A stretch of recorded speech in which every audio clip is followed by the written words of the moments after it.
우리 이제 오늘 내일 모레 3일간에 걸쳐서 우리 사사기를 한번 살펴보겠습니다. 원래는 우리 사사기 끝났을 때 바로 했으면 좋았을 텐데 우리가 여러 가지 일들이 많아서 못하고 이제 이번 기회에 이렇게 하게 되었습니다. 아마 이것을 다 읽기에는 시간이 좀 모자라서 여러분들이 좀 집에서 또 이전에 공부했기 때문에 그렇게 했으라고 보고 그렇게 하겠습니다. 그 나눠드린 이 지도를 보면 우리가 이거 앞뒤로 되어 있죠? 이제 컴퓨터에서 뽑아서 또 칼라라 이거 갖다가 우리가 칼라 다 뽑을 수도 없고 그래서 이거 보면 이제 좀 희미하게 되어 있는 부분도 좀 있는데 그 사사들의 활동이라는 데 보세요. 사사들의 활동 여기 사해가 있고 그 위에 이렇게 보면 갈릴리 바다가 있는 거 우리 잘 알죠? 사해와 갈릴리 바다. 여기 여러분들 그거 보시면 갈릴리 바다를 좀 이렇게 약간 세모 비슷하게 해보세요. 갈릴리 바다를 세모로 하시고 여기 옆에 쪽에 이렇게 이게 사해인데 이렇게 돼 있고 그 사이에 이제 강이 이렇게 흐르죠? 요단 강이 이렇게 흐르는 거예요. 그래서 이게 요단 동편하고 서편 구분되죠? 그리고 옆에는 이제 바다고 이렇게 바다. 우리가 성경 지도를 보거나 그동안에 공부한 거 보면 익숙하죠, 여기는. 네. 그래서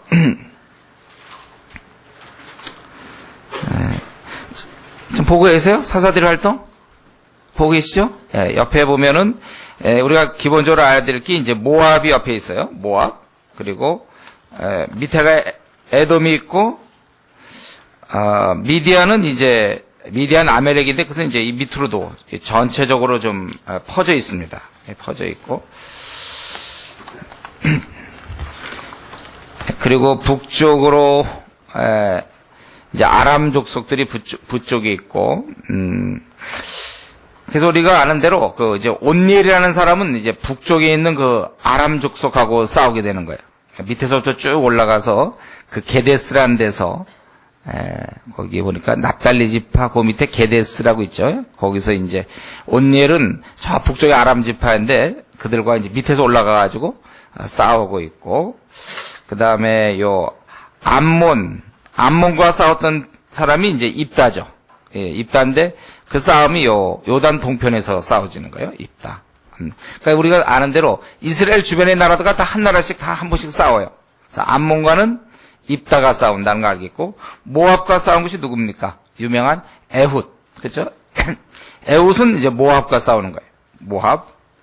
그다음에 그 블레셋과 싸우는 사람들은 이제 그 삼손 그리고 삼갈이 여기 블레셋과 싸워. 삼씨들이 둘이서 삼갈 삼소가 블레셋과 싸우고 그다음에 또 암몬 모압 그리고 드보라 바락은 이제 그 위쪽으로 보면 이제 가나안 땅 사람들과 싸워요. 약간 북쪽인 것 같아요. 나중에 보면은 북쪽과 싸우는 것 같고 미디안은 여기 우리 도표로 지금 왼쪽으로 돼 있는데 좀 더 밑이라고 볼 수 있고 또 이 오른쪽도 다 이렇게 좀 미디안 부분이라고 볼 수 있어요. 그래서 또 미디안이 여기 있는 게 아니라 또 막 그 쳐들어 올라가고 땅을 빼앗기도 하고 막 이래요. 서로들. 그래서 이 미디안과는 이제 우리 기드온이 싸우는 것이죠.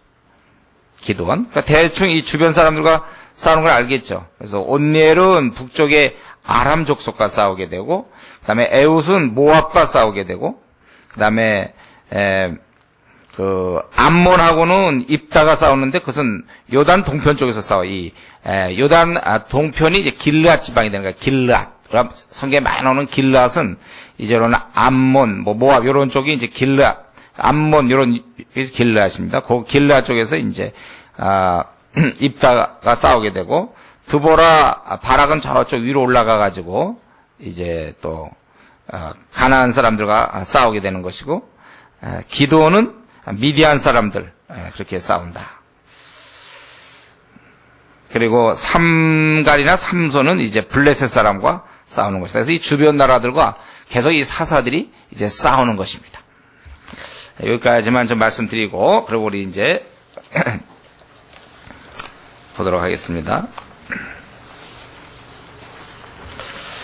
지금 이제 1장은 사사기 1장에서는 주로 저들이 땅을 이제 여호수아 이후로 땅을 어떻게 정복하는가, 그것이 주로 나오죠.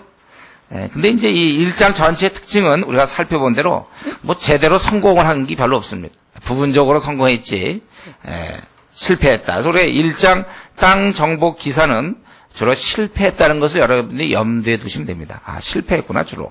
그래서 유다 지파가 그중 난데, 유다 하면 항상 시몬이 같이 붙어 있어요. 시몬은 어떻게 자기 그 땅을 제대로 못 차지하고, 유다에 항상 붙어가지고, 남쪽에 있죠, 남쪽의 땅을 분배받은 사람들인데, 여러분 거기 또 그러면, 저 지도를 한번 또 볼까요? 그러면, 그거 넘겨보면 거기 대충, 나와 있죠? 이렇게 분배가 이렇게 되어 있는데, 여기 보면, 요단 동편에는 뭐가 있습니까? 루벤이 있고, 가시 있고, 므낫셋, 반지파가 있어요. 왜냐하면, 요단 서편에도 므낫세가 있기 때문에, 그렇죠? 그리고, 제일 밑에가 이제 유다고, 시몬은 이제 그 유다에 어느 정도 붙어 있는 거예요.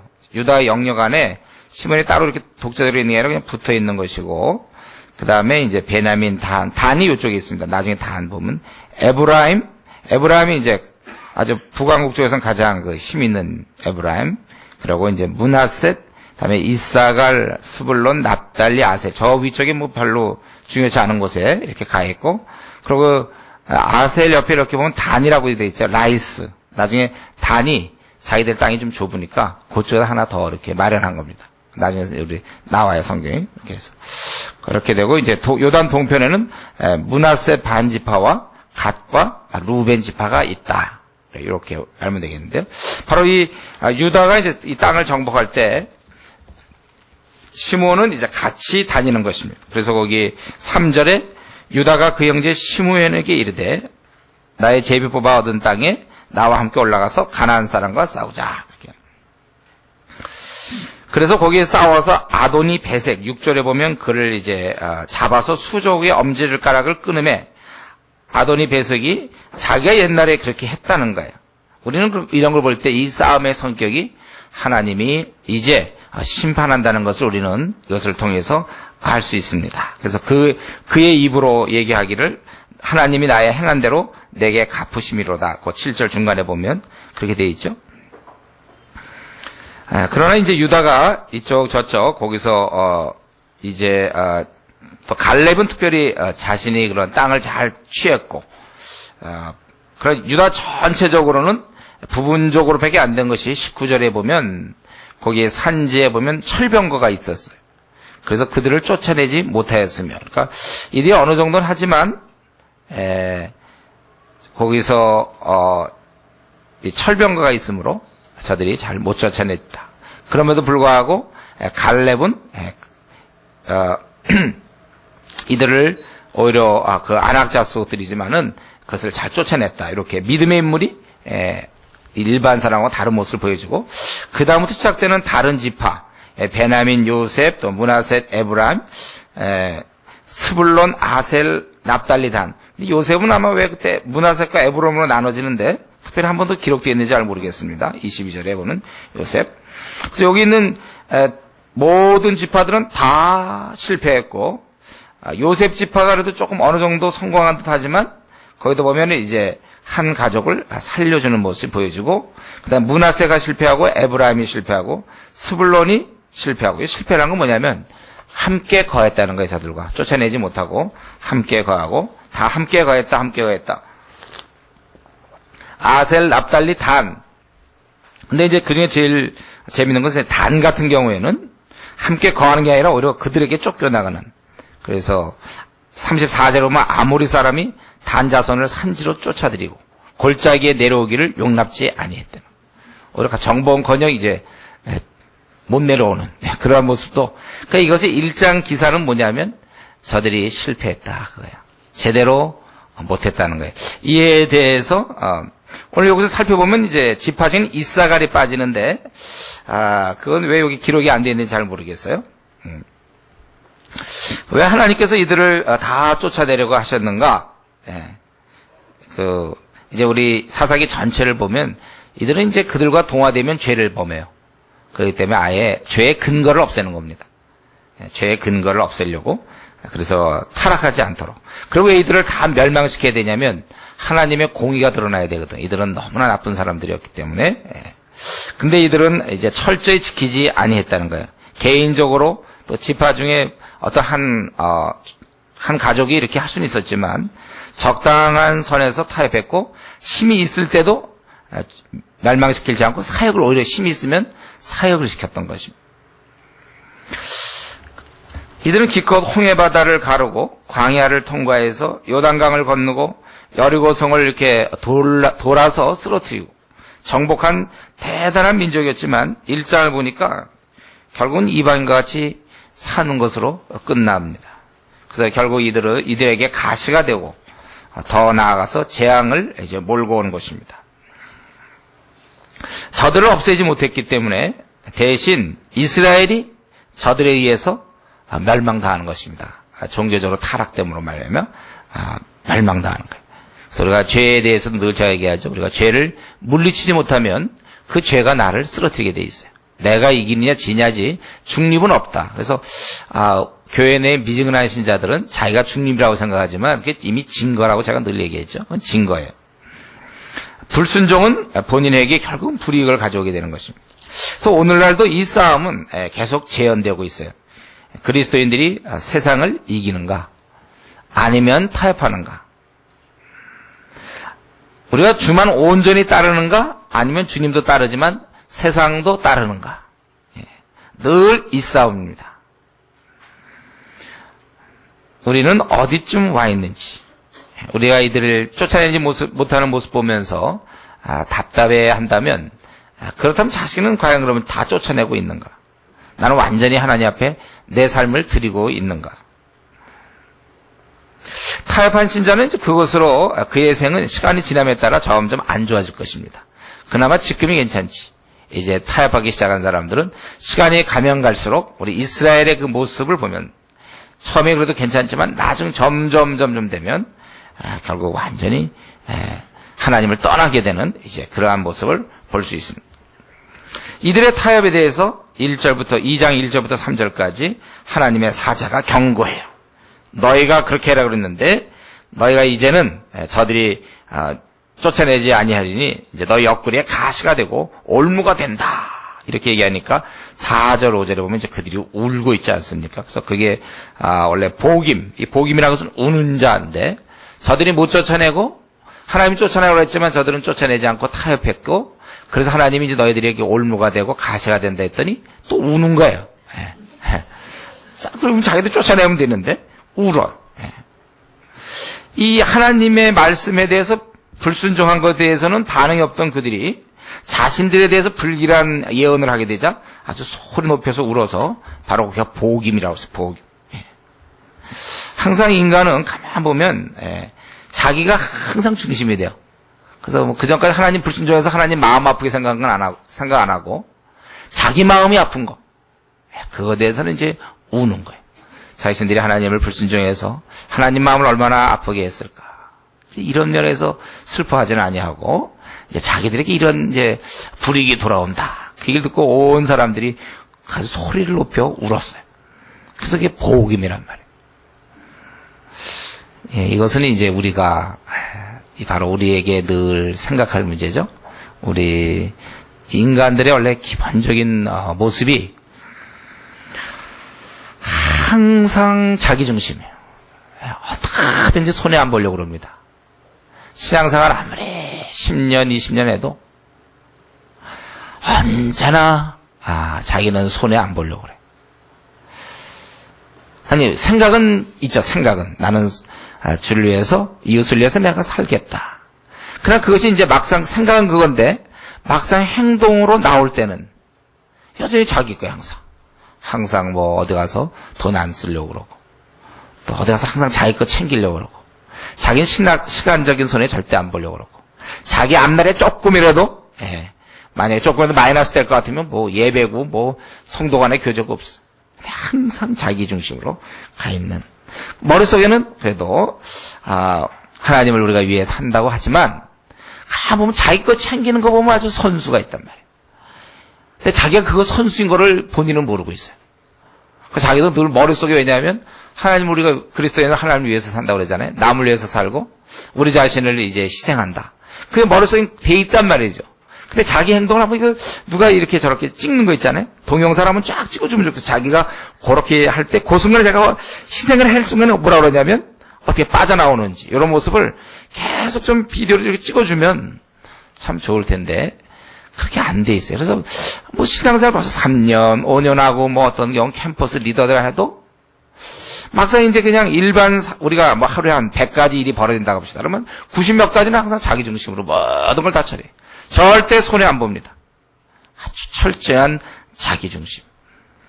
그래서 우리가 아침마다 혹은 우리가 하나님 앞에 기도하면서 자기를 봐야 돼요. 자기의 그리고 밤에 하루에 있었던 일을 생각하면서 자기가 오늘 어떻게 행했는지. 그거 어떻게 할 수가 없어요. 물론 옆 사람을 이렇게 찔러줄 수 있어요. 찔러주고 싶은데 이게 참 어렵습니다. 여러분도 누가 잘못된 거 그거 잘 얘기하기 쉽습니까? 결국 본인이 해결해야 돼요.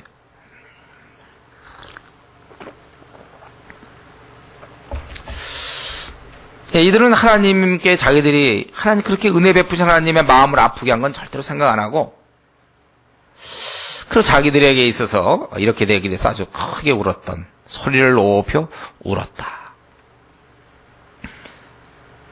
항상 철저한 우리 자기 중심. 언제든지 자기 중심. 어떻게 하면 조금이라도 더 편하고 어떻게 하면 조금이라도 손해 안 보려고 하는지. 이거를 어떻게 깰 수 있을까요? 이걸 어떻게 우리가 좀 고칠 수 있을까요? 그래서 주님을 점점 닮아간다고 그러지 않습니까? 신앙인이라는 것은 결국 점점 자기를 부인하고 점점 주님을 닮아가는 건데 근데 여전히 보면은 우리가 이 부분이 안 고쳐진단 말이에요. 절대 손해 안 보려고 그러고 시간 자기 모든 면에서 항상 자기 중심, 자기의 계획은 어떻게든지 이뤄나가지만 자기가 그것에 좀 더디 이룰 수도 있고 남을 위해서 손해 볼 수도 있지만 절대 자기 어느 그 성이 있어요. 자기가 꽉 쥐고 나머지 부분에서는 좀 베풀 수 있어요. 그러니까 꽉 쥐고 있어요. 요거 한번 부셔줘야 되는데 어떻게 부실 수 있습니까? 예? 어떻게 부실 수 있겠어요? 요것만 부셔지면 참 좋은 사람 되는 건데 요게 안 부셔진단 말이에요. 요건 그냥 뭐 교회 10년 다녀도 안 부셔져요. 요거는. 요걸 제가 부실 수 있는 능력만 있다면 만약에 박 목사가 이걸 부실 수 있는 능력만 있다면 우리 교회는 부흥하죠. 와, 이건 세계적인 교회가 되는 거예요. 요걸 성도들의 요걸 그냥 부실 수만 있다면 저도 부셔야 되지만 요게 근데 다 요거 자기 건 꽉 쥐고 있어. 그 밖에 거는 이제 많이 줘요. 이게 또 주고 뭐 손해 볼 수 있지만 꽉 자기와 자기 가족 꽉 쥐고 있어. 자기 앞날 꽉 자기 하고 싶은 거 꽉.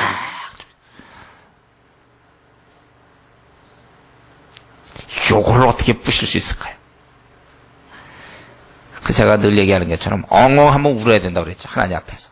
자기의 그러한 꽉 있는 거 이건 어떻게 이거 부실 수가 없어. 그래도 가만 보면 이스라엘 민족도 근본적으로 이거예요.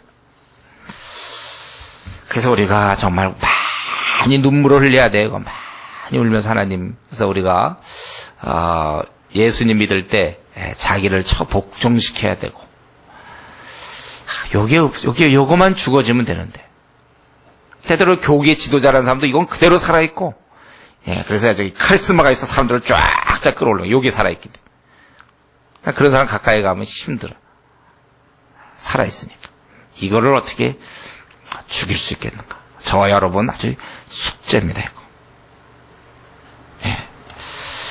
하나님의 크신 은혜가 필요해요 우리한테 한번 그래서 사실은 제일 좋은 방법이 신앙에 있어서는 그러니까 사실은 정말로 우리끼리 얘기지만 암에 한 번씩 걸릴 필요가 있는 것 같아요. 그래서 이제 모든 거 다 내놓고 뭐 이제 죽었는데요 뭐 그러고 내가 한번 이제 살면 모든 돈도 내 것이 없어. 뭐 다 원래 내가 내 시간도 이거 내 건가 뭐 다 내가 덤이구나. 그러니까 남을 위해서 나는 뭐 이룰 것도 없어 그냥 다 이렇게 손해 볼 수 있고. 요 싸움을 우리가 할 수 있어야 되는데 오늘 이스라엘 민족에서 보니까 결국 그들은 그러한 모습이에요. 이제 이들은 땅을 이렇게 하는데도 타협했고, 이제 그 이후의 모습을 볼 수 있는데, 과연 이들이 세상과 타협했을 때 6절부터 2장 6절부터 이제 어떻게 되고 있는가? 거기 보니까 7절에 여호수아가 죽고 생존한 장로들이 죽었죠. 그리고 나서 다음 세대 하나님을 알지 못하고 그 큰 일을 본 적이 없는 사람들, 6절부터 10절까지 보면 10절에 보면은 이제 그 세대 사람도 다 그 열정에 돌아갔고, 그에 일어난 다른 세대는 여호와를 알지 못하여 여호와께서 이스라엘 위하여 행하신 일도 알지 못하였더라. 저들이 7절에 보면 생존할 동안은 이제 섬겼다고 그래 있어요. 근데 이제 이렇게 알지 못했을 때 이제 과연 어떤 일이 벌어질까? 고개를 들어보세요. 성경 보지 말고. 자, 이제 이들이 하나님을 잘 따르던 여호수아 지들 다 없어지고, 이제 하나님을 알지 못하는 그런 상태에서 그들은 과연 어떻게 했을까? 새로운 마음이 막 이렇게 생기면서 하나님을 잘 섬겼을까? 아니면 저들은 타락했을까? 바로 거기 이제 11절부터 나오죠. 이스라엘 자손이 여호와의 목전에 악을 행하여 바알을 섬기기 시작한 것입니다. 그리고 사방에 있는 신들을 저들이 절하고 그리고 하나님을 잘 모를 때 저들은 눈에 보이는 바알과 또 아스타롯을 섬겼어요. 그래서 이때 하나님의 진노를 받게 되고, 그래서 저들은 노략자들이 나타나기 시작. 노력하는 자의 손에 파셨다. 14절에. 그래서 저들이 너무나 괴로움이 심하여 15절에 괴로움이 심해서 이제 저들이 결국은 이제 하나님께 너무나 저들이 슬프기 때문에 하나님께 이제 부르짖게 되고, 하나님은 저들에게 사사를 세워서 그렇게 세워서 저들을 또 구원해주고, 거기 18절에 보면 마지막에 거기 보면은 이는 그들이 대적의 압박과 괴로움을 받아 슬피 부르짖음으로, 그래서 여호와께서 뜻을 돌이켰어. 그래서 사사를 보냈는데 그 사사가 죽은 다음엔 더욱더 악하게 되었더라. 그러니까 이게 저들이 하나님을 떠나게 되고, 그래서 압박자들이 나타나서 저들을 괴롭히게 되고, 힘드니까 하나님을 부르짖으니까, 그래서 사사를 보내주셔서 저들을 구원하면 이들은 더 나빠지게 된다. 갈수록 더 나빠지고 그렇다는 거예요. 이것은 우리의 이제 보통 사사기에서 보여지는 일반적인 패턴이죠. 힘들 때 구하고, 그래서 편안함을 주면 다시 타락하고, 사람이 사업이 막 부도가 나고 막 새벽기도 나오다가 그게 해결되면 그럼 다시 이제 편안한 가운데, 새벽기도 무슨 새벽기도입니까? 이제 다시 원래대로 돌아가고 점점 이렇게 계속 이렇게 돌아가는. 그래서 왜 그 사람이 말이죠, 사업에 부도 날 때 새벽기도 나올 수 있는 사람이라면 왜 부도가 말이 잘 안 되네. 부도가 나지 않을 때 왜 새벽기도를 못 나옵니까? 열심히 없는 거죠. 힘들 때 부르시죠. 그러면 이제 그 문제 해결했으면 그다음부터 나와야죠. 근데 또 안 나와, 인간이. 오히려 더 나빠진단 말이죠. 우리 2장의 말씀을 통해서 우리가 알아야 될 것은, 사람은 저절로 놔두면 가라앉는다는 거예요. 타락한다는 것입니다. 그렇기 때문에 계속 사람은 원래 밀어주고 끌어당겨야 돼요. 여기 여호수아와 그의 장로가 있었다는 얘기는 뭐냐면, 저들은 그 어떤 표준이 있었거든. 그래서 계속 그들을 끌어줄 수 있었다는 거예요. 우리가 이런 존재임을 여러분 기억하십시오. 그리고 다른 사람도 마찬가지예요. 가만 놔두면 시간이 하루 이렇게 한 달, 두 달 이렇게 지나가면 아주 점점 가라앉는단 말이에요. 가라앉고. 그래서 우리는 이렇게 그 가라앉을 수 있다는 가능성을 항상 생각해요. 제가 보면 뭐 한때 무슨 학생 선교단체 자가 리더였다, 뭐 대표도 맡았다, 이런 사람도 한 2, 3년 그냥 뭐 직장 생활하고 막 이러다 보고 나면 어느새 보면은 말씀에 관심이 없어요. 아주 우리 교회에서 그거 많이 보고 있지 않습니까? 주위에서. 신앙이라는 건 이렇게 가만 놔두면 가라앉는 거예요. 그래서 꼼꼼히 끌어올려줘야 돼. 그래서 우리의 가장 기본적인 게 우리에게 있어서는 바로 이 경건의 시간이죠. 여러분들이 아침에 눈을 뜨면 하나님 말씀을 보고 기도하며 이걸 꼭 붙잡아야 돼요. 또 우리가 기도 생활을 해야 되고 PBS를 해야 돼요. 그러니까 PBS는 해도 되고 안 해도 되는 어떤 주은혜 교회만의 약간의 특징이다? 이건 굉장히 잘못 알고 있는 거죠. 그것은 어리석음이죠. 그게 아니라 마땅히 해야 하는 거예요. 저는 그래서 우리 한국교회에 지금 우리 많은 성도들이 1000만 성도가 있다고 그러지만 아마 절반 이상 아니면 그 이상 더 많은 게 절반은 사실 아니죠. 더 되죠 사실은. 더 되는데 이들이 성경을 공부하고 있지 않아요. 그러니까 문제죠. 저들이 이거 자꾸 떨어진단 말이에요. 그래서 말씀과 기도 생활, 또 우리를 특별히 각성시키는 전도, 이건 아주 그냥 굉장히 귀한 하나님의 카드, 아주 우리를 위하여서 우리를 온전케 하기 위한 하나님의 이 준비하신 아주 비장의 카드가 있다면 그 바로 전도예요. 그러니까 지금 우리 한국 성도들이 전도도 안 하고 그냥 더 떨어지죠. 말씀 기도 생활도 아주 빈약하고 전도도 안 하고 더 떨어지죠. 사람은 가만 놔두면 점점 신앙이 좋아지는 게 아니라 점점 타락한다. 그래서 계속 우리는 기억할 게 뭐냐면요. 그래서 우리 공동체라는 건 무척 중요합니다. 계속해서 우리가 밀어줘야 돼. 서로를 끌어줘야 돼요. 서로를 잡아당겨줘야 됩니다. 그래서 우리 자신을 위해서도 나를 끌어줄 수 있는 그 공동체가 필요해요. 그래서 여러분들이 공동체를 아주 소중히 여겨야 합니다. 그러니까 자기가 이 공동체 안에 들어와 있으면 그래도 좀 안심할 수 있어요. 공동체 안에 들어있으니까 최소한 나를 끌어줄 사람이 있겠구나. 나를 위해서 기도할 사람이 있겠고. 또 다른 사람, 우리는 또 다른 사람을 또 그렇게 끌어줘요. 항상 사람들은요, 가만 놔두면 안 돼요, 여러분들. 항상 주위 사람을 바라보면서 어떻게 끌어줄까, 그 생각해. 우리 바울 사도가 로마서 1장 12절에 얘기한 것처럼 저 사람들 어떻게 하면 견고케 하고 피차 위로할 수 있을까? 끌어줄 수 있을까? 그래서 우리 다행히 우리 지금 교회 공동체, 그래서 교회는 그러면서 중요합니다. 교회 공동체는 모여서 어린 자들을 계속 끌어줄 거니까. 또 자기가 또 다른 사람 끊어줘야 되고. 근데 지금 우리 한국교회 많은 경우 보면은 이 말씀과 기도 뭐 이런 영적으로 끌어주는 게 아니고 공동체가 있긴 있는데 보면은 이제 동기별 모임. 그래서 함께 노는 모임으로. 그래서 놀아주는 거 그냥도 잘 노는데 우리 동기별에서 더 잘 놀 수 있도록 끌어주는 역할을 해. 그래서 모태신앙들이 오래된 교회 보면은요, 뭐 신앙적으로 하나도 끌림이 없어도 있잖아. 오히려 동기별 모임에는 잘 참석해가지고 거기서 같이 이제 놀아주고 좀 더 세속적인 쪽으로 막 끌어주고 있어요. 이게 문제죠. 우리 바른 공동체가 필요합니다. 저는 우리 주은혜 그 공동체가 그렇게 되기를 소망해요. 자꾸 이렇게 끌어주는, 자꾸 경고해주는, 그래서 경고케 되는. 그래서 이것은 언제까지냐면 주님 만나 배울 때까지 여러분이 공동체를 놓치면 안 됩니다. 공동체 없는 그리스도인 그냥 너무 힘들죠. 그건 참 용기 있는 아주 그 결단이죠. 공동체 없이 자기가 신앙생활을 해보겠다. 제가 이 공동체를 뭐라고 그랬습니까? 물고기에 있어서 물과 같다 그랬어요. 물론 우리가 태어나서 고아로 자랄 수 있어요. 그러나 아무래도 가정이 있는 게 좋지요. 부모님부터 아예 어릴 때부터 부모님 밑에 있는 게 좋은 것처럼 가정이 있는 게 좋은 것처럼 우리에게 신앙의 공동체가 아주 중요한 것입니다. 그래서 지금도 보면 이렇게 큰 강남의 대형교회 같은 데 가서 예배만 쓱 한번 드려주고 오는 사람들이 있어요. 아무것도 아니에요. 그건 자기 신앙을 좀 아주 이게 방치하는 것입니다. 물론 좋은 설교 듣고 은혜 받지만 그러고 되지 않아요.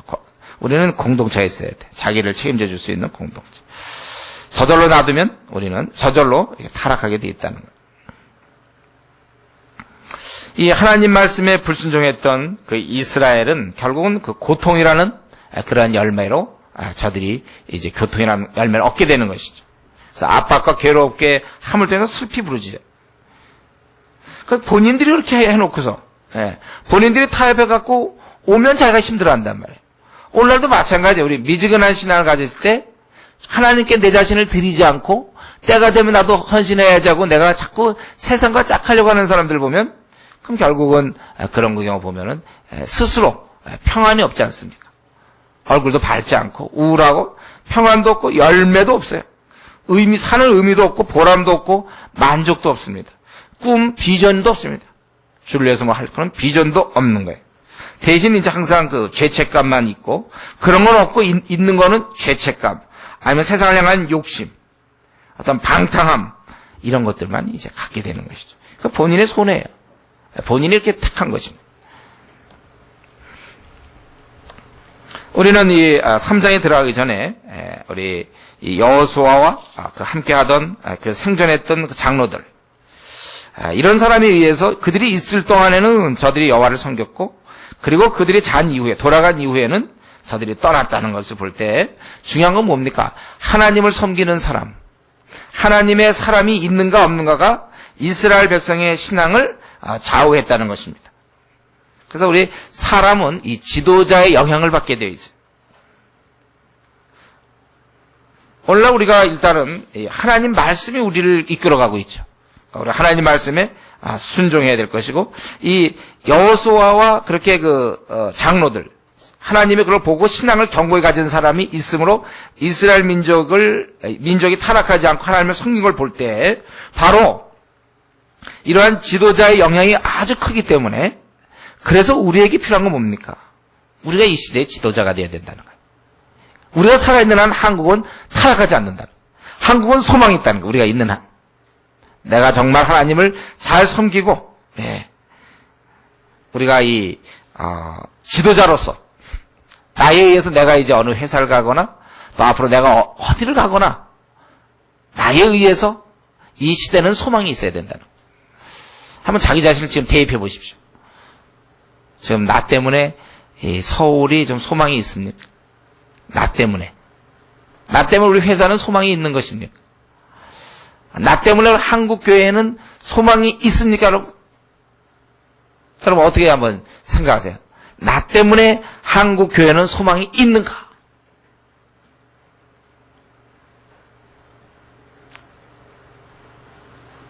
거기까지 미처 생각 못하나요? 아직 한국 교회까지는? 한국 교회는 좀 놔두고요. 우선 가까운 곳이라도 그러죠. 나 때문에 정말 이 서울 나 때문에 우리 교회는 소망이 있는가? 나 때문에 우리 공동체는 소망이 있는가? 나 때문에 우리 학교나 직장은 소망이 있는가? 우리가 더욱더 영향력을 키워야 돼요.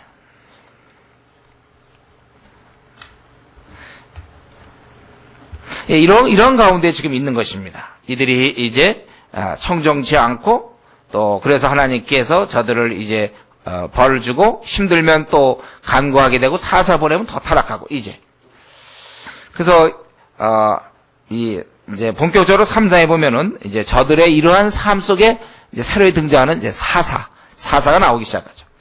그 1절부터 6절까지 보면 여기서 이제 한 가지 말씀이 있죠. 이스라엘이 저들을 남겨두었지만 동시에 하나님이 또 저들을 남겨두었다고 그렇게 얘기하고 있습니다. 이스라엘을 시험하자 저들이 이런 가운데서도 과연 이 이방을 따를 수도 있고 하나님을 따르려고 그럴 때 그들이 과연 하나님을 따르는가? 그리고 또 한 가지는 2절에 있는 것처럼 전쟁을 가르치고자 이 전쟁이라는 것 이런 엄청난 싸움은 오직 하나님의 힘으로 싸우는 것이다. 이런 것을 알려주려고. 그래서 하나님을 의지하도록. 눈에 보이지 아니하는 하나님은 역사에 나타나는 방법입니다. 그래서 거기 3절부터 보면 이제 이런 백성들, 블레셋의 5뱀백 가나안 사람, 또 이런 바알 헤르몬산에서 하마도이까지 네바논산, 헬몬산에 있는 곳, 이런 쪽으로 다 사람들이 있었고, 그리고 6절에 보면 저들은 그들과 통혼하여 아주 급속히 이방 문화와 접하게 되고 이방 신과 접하게 되는 것입니다. 그래서 통혼하여 어떻게 됐냐면 그 신을 섬겼더라. 이제 이렇게 시작되는 것이죠. 그래서 이제 본격적으로 사사 나오는데 그래서 이스라엘 자손이 아까 얘기했지만 그 북쪽에 있는 아람 족속들 바로 메소포타미아의 왕 구산 리사담이죠. 그들에게 8년간 저들이 고생을 하게 돼요. 그럴 때 이제 온니엘에게 여호와의 신이 그에게 임하셨으므로 거기 사사의 특징 중 하나가 하나님의 신이 임하셨다는 이것 없으면 아무것도 할 수 없어요. 그래서 그로 말미암아 저들이 이제 구원을 받아서 40년을 편안하게 지내게 되었다. 그래서 요 온니에 대해서는 이제 간단하게 이렇게 묘사하고, 그 다음에 두 번째 에훗, 12절부터 30절. 우리가 아마 이제 사사들 살펴보면 이제 에훗이라는 인물, 우리가 좀 보게 되죠. 또 에훗은 또 누굽니까? 이스라엘이 또 악을 행해야지 나오지 그냥 사사가 안 나타나죠. 사사가 나타나려면 이제 악을 행해줘야 돼, 이스라엘 사람들이. 그래 우리로 하여금 또 어떤 인물이 나올까 기대가 되는 거예요. 에훗이라는 인물이 나타나는데 저들이 12절 보면 악을 행했다는 거예요. 그래서 하나님께서 모압 쪽, 우리 아까 지도에 보면 모압은 원래 이제 모압이 거기 사해 쪽, 이런 쪽에, 오른쪽으로 이렇게 있죠. 모압, 에글론을 강성케 하심으로 저들이 아말렉 작선을 모아서 다 그 밑쪽에 있는 거예요. 그 근처. 이스라엘 쳐서 종로나무 성읍, 그러면 여리고거든요. 요단강 건너서 있는 여리고. 그걸 점령해서 그래서 18년간을 섬기게 되었다. 아까는 8년이었는데 이번에 18년 동안 섬기게 되어서 저들이 부르짖어 한 구원자를 세웠는데 바로 베냐민 지파 왼손잡이가 나타났다. 왼손.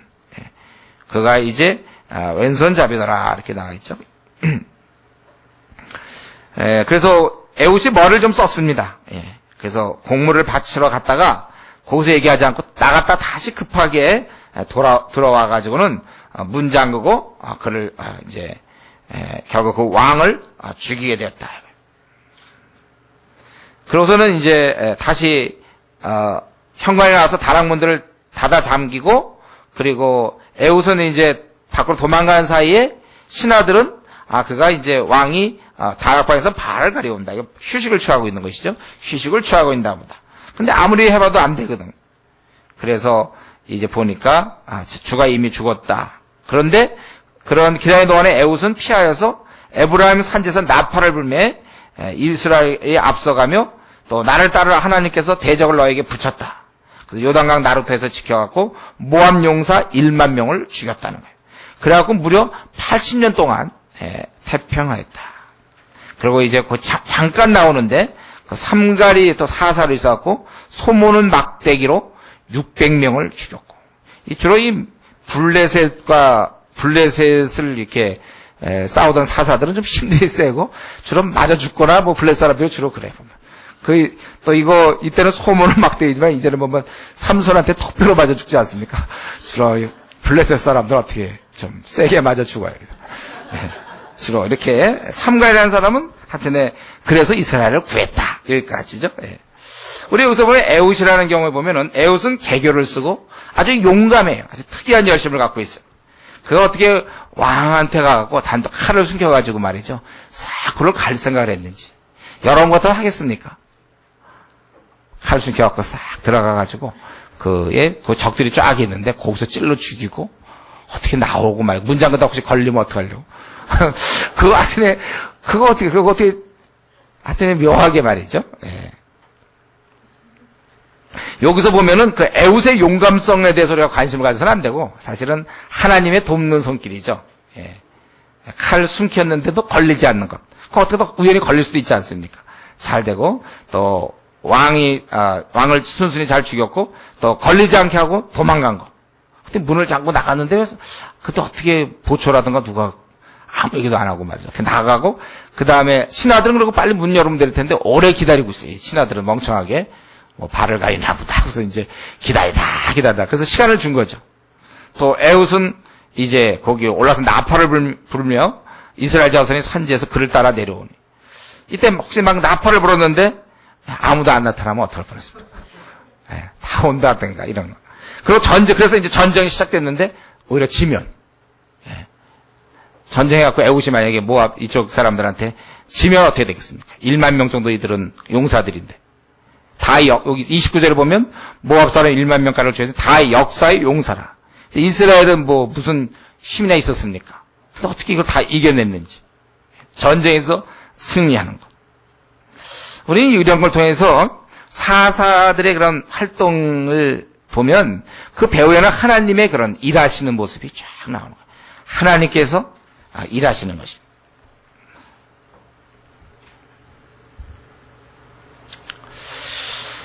우리 잠깐, 우리 에훗의 온니엘과 또 에우스에 대해서 얘기했지만 우리 인간이 결국 이렇게 이들 사사가 등장한 것은 죄를 범하였기 때문에 인간은 하여튼 이 죄와 함께 있으면 사람들은 지게 돼 있어요. 죄에 대해서.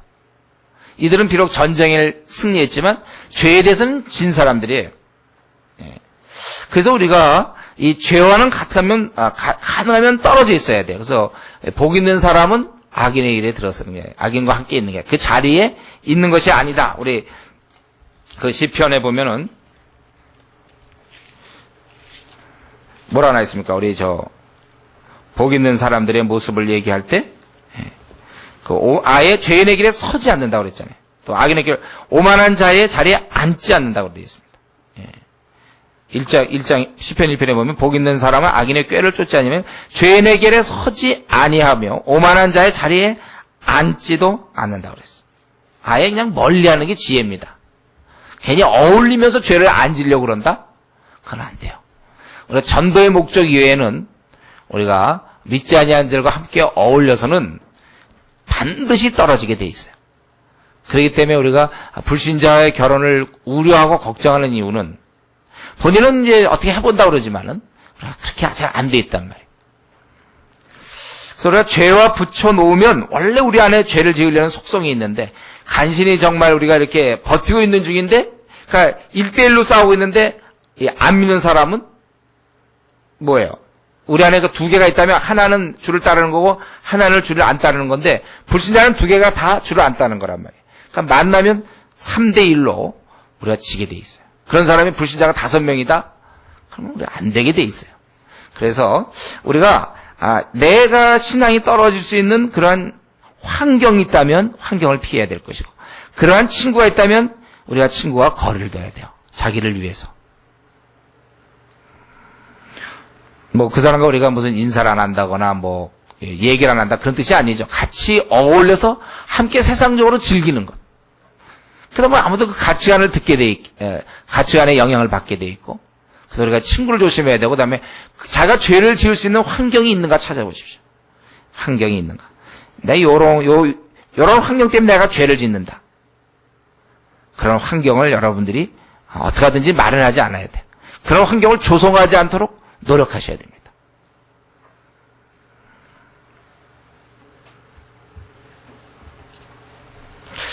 근데 이제 여기 보니까 우리 사사들에 의해서 한 번은 40년이요.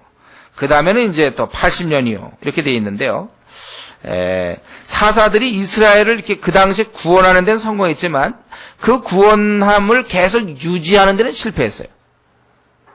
이걸 보면 사사만 있어서는 안 되고 사사 말고 사실은 이 교사가 있어야지. 교사, 선지자. 그래서 이들에게 계속해서 말씀을 가르쳐가지고 붙잡을 수 있는 사람.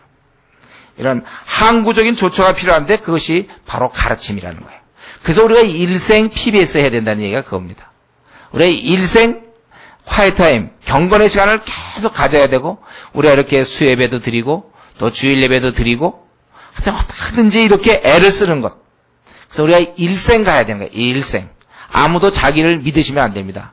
나는 그동안 경건의 연습을 많이 해놨으니까 요즘 뭐 바쁜 일이 있으니까 좀 예배도 좀 빠지고 PBS를 나는 좀 안 해도 되지 않을까? 그렇게 돼 있지 않아요. 난 기도 생활은 아주 열심히 하는 거죠. 여러분. 기도 생활이라는 건 뭐냐면 한가해서 기도할 사람 없어요. 한가하면 기도 안 됩니다. 한가해서 기도하는 게 아니에요. 내가 지금은 직장 생활과 학교 생활로 바쁘니까 내가 정말 새벽에 내가 기도할 수 없지만 내가 이제 한가하면 기도하겠다. 그렇게 안 되게 돼 있어요. 그거는 왜냐하면 지금 삶도 내 삶이잖아요. 지금도 나는 오늘도 신앙생활을 잘해야죠. 한가할 때 하겠다면 이제 나이 들어서 할아버지 때 한다는 얘기인데 할머니 때 그때는 이미 기도의 습관이 안 돼서 기도 못해라고 저희 얘기 들어보면 할머니 이렇게 되고 할아버지 되면요 머리가 산란해가지고 기도하다가 무슨 기도하는지 자기도 모르게 막 기도한다고 그래요. 맑은 정신일 때 하나님과 깊은 교제를 여러분 체험하십시오.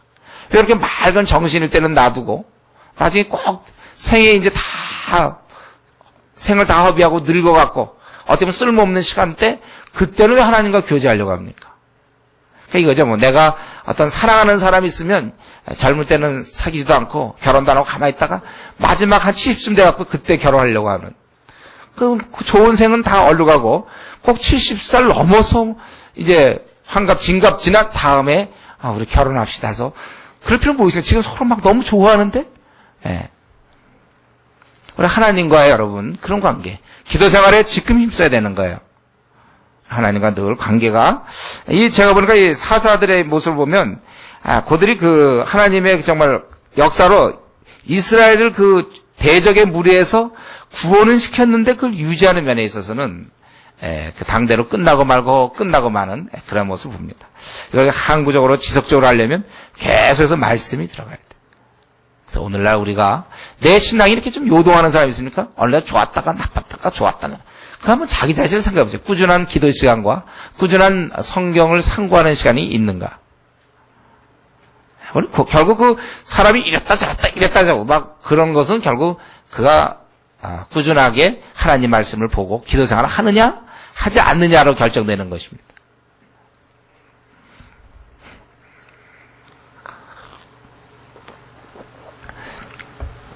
이제 또 4장에 보면은 이스라엘 다시 악을 행해요.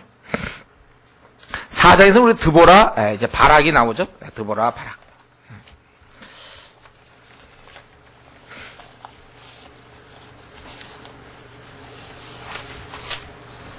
이 드보라, 바락은 이제 가나안 사람과 이제 싸우게 되는데,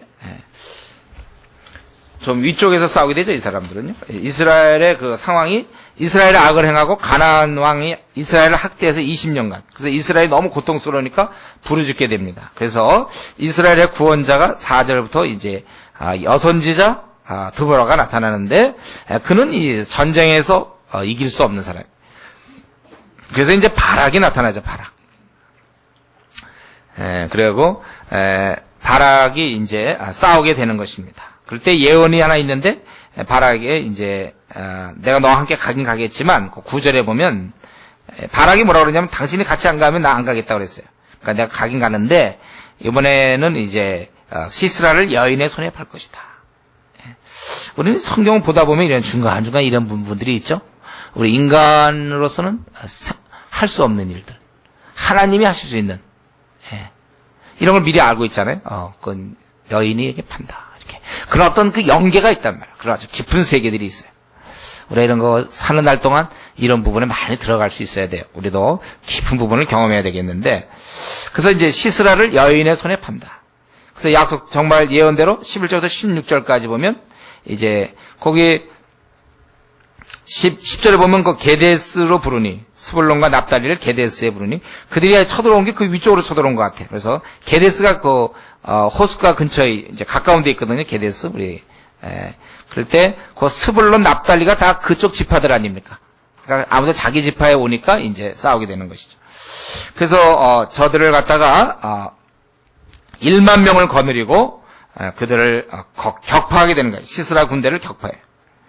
그러고 나서 11절에 거기 보면은 겐 사람 헤벨이 자기 족속을 떠나 게데스가 가까워. 왜냐면 이제 여기서 나와야 되니까 여기서 이제 야엘이 나와야 되니까 미리 그들에 대해서 얘기를 하고 그리고 바락이 다벌산에 오른 것을 거기 시스라의 고함을 그래서 그들과 이제 싸워가지고 결국은 이제 격파하게 되었는데 그리고 이 야엘이라는 여인이 17절부터 22절 그들의 군대 장관 시스라가 도망가게 됐는데 그 야엘이 저를 죽인다 그렇게 돼 있어요. 그래 이건 잘 알고 있는 내용이죠.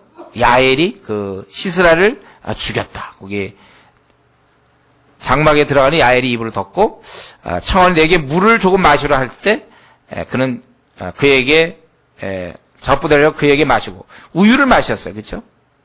그리고 그를 덮고 여기서 안심하게 한 다음에 깊이 잠들었을 때 21절에 보면 헤벨의 아내 야엘이 이렇게 이제 그를 갖다가 죽였다. 이런. 이 사건의 총 감독은 우리 하나님인 것이 분명하죠. 여기 보면 이제 주연이 3명 나온다면 드보라, 바락 그리고 야엘이 나오는 거예요. 두 여인과 한 남자. 예. 그 야엘이 나오는 곳이고 이제 조연은 누굽니까? 야빈 그다음에 시스라 이런 사람 이제 조연으로 와서 죽는 거예요. 죽어도 이제 여기 뭐라고 했어요? 여기 살짝 있죠. 여기 요 부분을 갖다 뚫어가지고 이제 죽이는 거예요. 그래서 승리는 결국 하나님을 의지한 이스라엘이 이렇게 이기게 되었다. 이것은 뭡니까? 이 땅의 모든 일은 하나님의 손안에 있다는 거예요. 우리 한국의 운명도 미국이나 뭐 북한이 지금 미국이 공격하냐 안 하냐 북핵의 문제라든가 또 중국이 어떻게 되고 뭐 이런 모든 문제, 지금 이라크 전쟁도 그렇고 모든 문제 다 하나님의 손 안에 있는 거예요. 예. 그리고 오직 그것을 움직이는 사람은 누구냐면 하나님을 경외하는 사람에 의해서 그것은 항상 움직여지는 거예요. 우리나라도 마찬가지고 우리 모든 것들 하나님에 의해서 바뀌어진다는 거예요. 그렇기 때문에 우리는 하나님께 간구하게 되는 거예요. 그래서 우리가 이 대통령을 위해서 우리 기도해야 되죠. 또 현재 이라크 상황을 위해서도 우리가 기도해야 될 것이고, 북한의 핵을 위해서도 우리가 기도해야 될 것이고, 중국을 위해서도 기도하고, 왜냐하면 이 모든 것을 결정하는 분은 하나님이시고, 하나님 우리의 기도로 결정하셔요. 하나님이 당신의 뜻대로 모든 걸 역사하는 걸 우리가 100% 믿는다고 그랬죠. 그리고 또 우리가 기도하면 또 기도한 대로 된다고 그랬어요. 이것도 100% 우리 믿어요. 좋아는 못 시키지만 둘은 사실이라고 제가 우리 디모데반에서 항상 기도에 대해서 강의할 때 얘기하는 거예요. 하나님이 모든 것을 역사를 100% 주권적으로 역사한다. 100% 믿지만 또 내가 기도하면 기도한 대로 되더라. 그것도 우리는 100% 믿어요. 둘 사이는 조화시킬 수 없어요. 그래서 우리 이 땅에서 가장 똑똑한 사람은 기도하는 사람이에요. 그게 가장 힘 있는 사람이죠. 기도 없는 성도, 우리 베드로가 이미 다 보여주지 않았습니까? 이 땅의 가장 초라한 존재들, 계집종에게도 빌빌대고 무너지는 것. 기도 없는 성도는 이제 사단이 갖고 노는 거죠. 이리 가서 지고 저리 가서 지고 돌아다니면서 지는 게 이제 기도 없는 성도고, 기도하는 성도를 이제 사단이 무서워하는 거예요. 그렇기 때문에 우리가 사실은 졸립지만 아주 사실 우리가 잠이 없어서 뭐 새벽 기도하는 겁니까? 한국 교회가 그래서 전 세계적으로 이렇게 힘을 냈던 건 뭐예요? 기도했거든요. 새벽 기도 우리 선배들이. 그들도 되게 졸려웠을 텐데.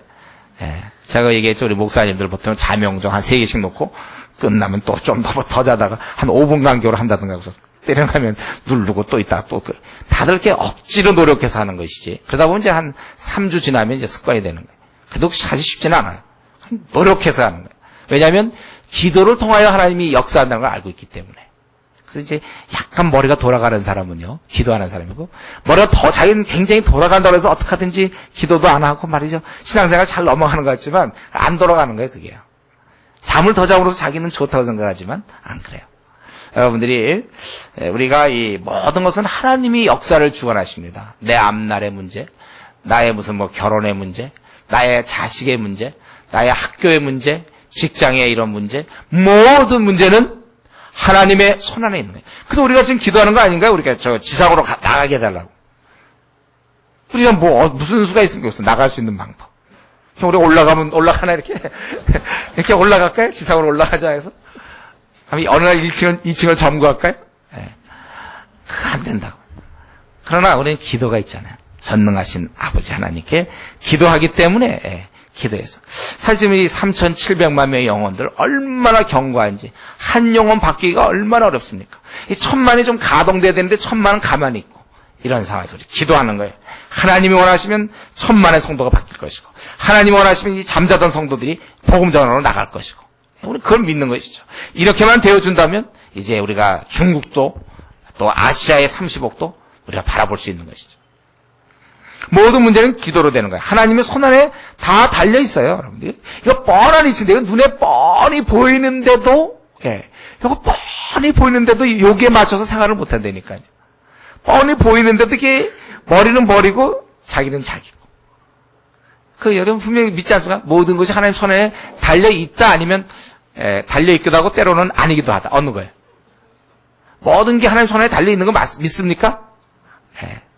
이건 아주 100% 믿으면서, 그리고 내가 기도하면 또 하나님이 기도한 대로 모든 걸 역사한다는 걸 믿으면서도 다만 이제 안 할 뿐이죠, 우리가. 그럼 어떻게 설명해야 되는 거예요? 저는 참 그럴 때 그걸 어떤 현상으로 심리학적으로 설명할 수 있을까? 그런 거는. 저가 하나님 모든 걸 다 기도를 통해 역사한다는 걸 믿지만 오직 단 사소한 거 한 가지, 기도를 안 할 뿐이다. 이럴 때 그걸 어떻게 조화시킬 수 있습니까? 혹시 조화가 됩니까, 여러분? 누가 연구 한번 해보세요. 여러분은 그런 심리 상태를 어떤 심리 상태라고 부를 수 있으며, 심리학적으로나 혹은 사회학적으로. 그래서 이거 분명히 이거는 이렇게, 예를 들면 복권을 내가 1등을 당첨됐는데 집은 되게 가난한데 내가 이것만 가지면 돈을 받기 때문에 부자 된다, 그걸 아는데 근데 찾으러 안 가는 경우, 그런 경우를 심리학적으로 어떻게 설명하십니까? 자기의 미래를 아낀다? 아니면 협박을 두려워한다? 뭐 어떻게 설명해야 되나? 버틸 때까지 버티는 거? 아니면 가난에 익숙하기 때문에 계속 익숙하기를 원하는가? 우리 어떻게 그 설명해야 될지 모르겠는데, 우리 이 사건에서 계속 보여주는 건 뭐예요? 벌써 이 사건이 일어나기 전에도 여인의 손에 팔 것이다. 우리가 하나님이 역사한다는 것이죠. 우리 하나님 손 안에 모든 것이 있다는 거예요. 하나님을 경외하는 자에 의해서 바뀐다는 걸 우리는 믿는 것입니다. 내 앞날 걱정할 거 없어요. 기도로 밀고 나가면 걱정할 거 없어요. 기도 없을 때가. 우리 소방대원들이 어떡합니까? 불이 있어도 불 앞에 계속 소화기 가지고 말이죠. 불 끌 수 있는 것만 있으면 자기 괜찮잖아요. 밀고 나가는 것처럼. 기도로 밀고 나가기 때문에 앞날 불이 아주 큰일 날 것처럼 보여도 기도가 있는 한 다 이겨낼 수 있어요. 왜냐하면 모든 게 하나님의 손 안에 있기 때문에 내 앞날은 빛날 수밖에 없는 거예요. 이것을 갖다가 시청각 교육이 뭡니까? 바로 요 야엘이 나타난 거 아닙니까? 저는 요 야엘이라는 여자 말이죠. 요거 완전히 시청각 교육이더라고요. 웬 여자가 이런 용감성이 있습니까? 무슨 여자가 막 자는 이 대장군 말이죠. 한 시대를 움직일 만한 그냥 그 대장군 생긴 것도, 만약에 영화 같은 거 혹시 본다면 시스라가 이렇게 곱게 생겼겠습니까? 그냥 우락우락 이렇게 생기고 이따만한 사람이 그냥 와 있는데 말이죠. 여자, 이 야엘이 말이죠. 뭐라 그런다 잘 보십시오. 여기 장막 말뚝을 취하고, 말뚝을 하나 들고선 손에 방망이 들고 가가지고 뭐 하나 봤더니 저 가만히 가서 말뚝을 여기다가 놓고 박았다 이거죠. 이거 만약에 조금 아파하고 일어나갖고 싸우면 어떡하려고 그러는지 모르겠어요. 그리고 이런 용기가 이게 일반 여인의 모습입니까?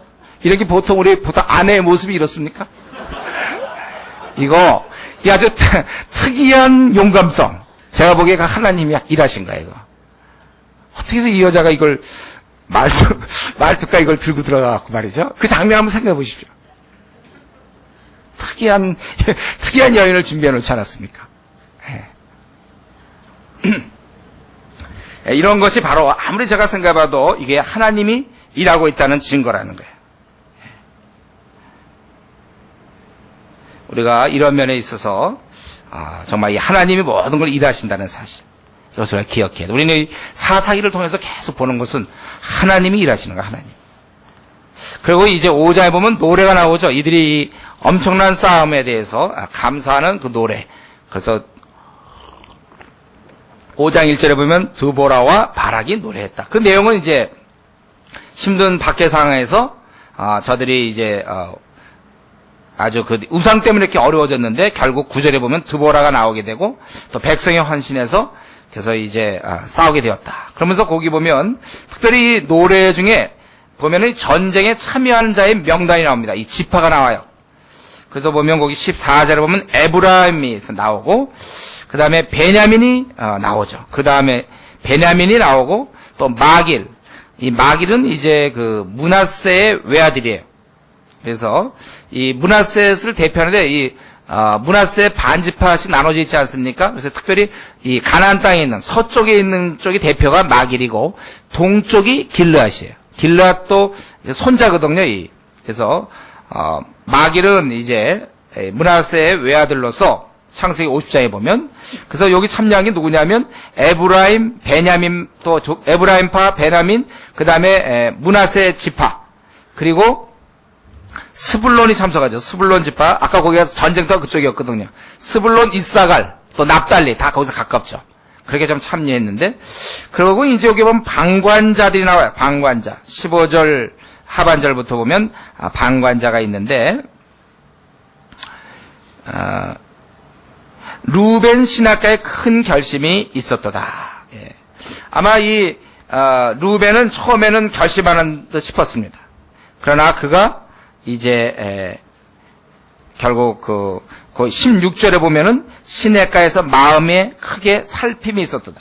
아주 그가 주저하고 궁리하다는 거예요. 그래서 결국 참여 안 하는 것입니다. 이 루벤은. 그리고 길르앗, 나머지 그 므낫세 반지파는 요단 저편에 거하거늘. 그래서 저들이 다는 그리고 저들도 역시 거했다. 요단 저편에 지금 이쪽에서 싸움하고 있는데 거하거늘. 또 다는 배에 머무름을 어찌미뇨. 저들도 나타나지 않은 거예요. 그 주변에 해변가 쪽에 다는 그대로 있었다는 것이고, 또 아셀도 마찬가지로 해빈, 바로 해변가에, 저들의 아셀이 원래 해변가에 있습니다. 그렇게 있었다는 것입니다. 그래서 빠진 지파가, 그리고 여기 아예 언급 안 된 지파가 이 남쪽에 있는 유다, 시몬도 같이 들어가 있는 거죠. 그리고 이 동편에 있는 갓 지파, 아예 언급이 안 됐습니다. 이에 비하여 거기 18절에 보면 스불론님과 납달리는 목숨을 걸고 싸웠다는 것입니다. 결국 이것은 뭡니까? 이스라엘의 지도자가 없으니까 이 내적으로도 통일성이 많이 사라져요. 그래서 이들은 이제 이러한 가운데서 결과적으로 그러니까 드보라 바락의 입장에서는 이 싸움의 주도권을 갖고 임했지만 백성을 모집할 때 실제 참여는 5지파하고 2분의 1지파였어요. 반지파니까 5.5지파가 참석하고 나머지는 참여 안 했습니다. 그러니까 참여 안 한 지파가 더 많아요. 참 이런 거 보면요. 그러고서 이제 그 다음 얘기는 이제 시스라가 뭐 무르금에 우유를 주었고 뭐 이렇게 되었다. 요 노래를 통해서 우리가 좀 한 가지 생각할 수 있는 것은 바로 이런 점이죠.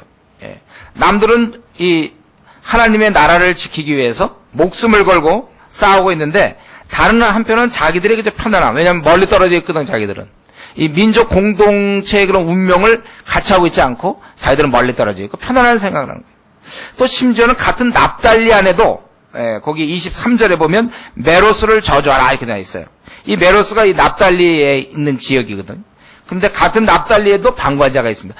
그렇지 않아도 5.5지파밖에 참여 안 했는데 또 그 중에 납달리 바로 자기들의 그 생사가 달려있는 그러한 족속, 저 밑에 있는 족속은 그래도 좀 멀다 치더라도 그들도 안 했고 전혀 생각지 못했던 야엘은 또 오히려 기대하지 않았지만 도와주고 있다.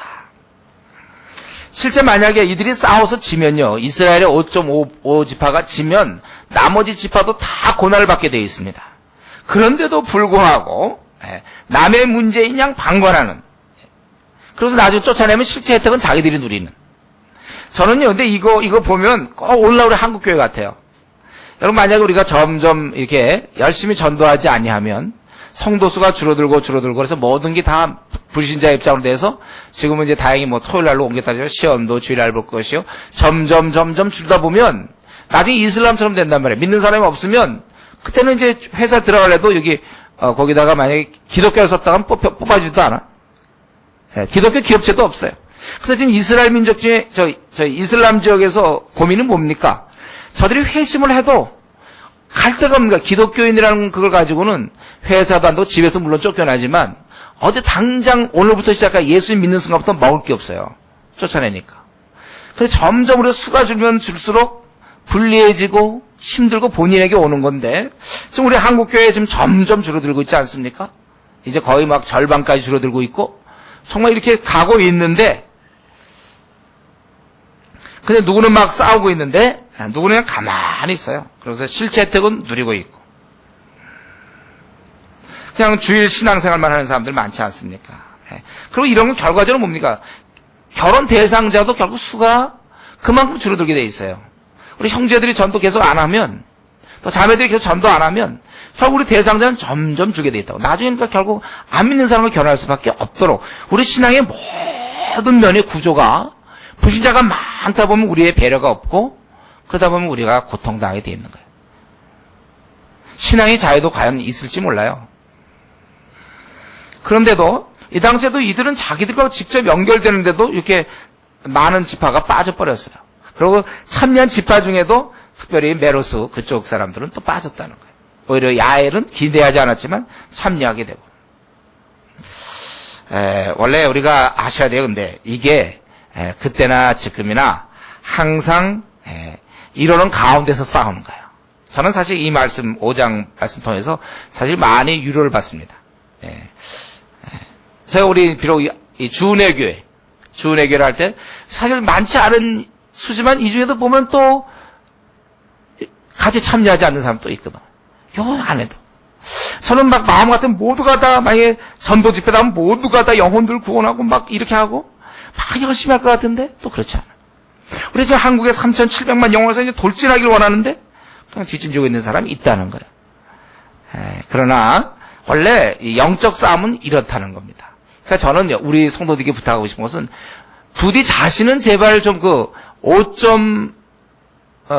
5.5 지파 말고 다른 지파에 속하지 않도록 좀 자신만이라도 그 5.5 지파에 속할 수 있도록 하나님 나라의 일은 항상 이런 식으로 되어 왔어요.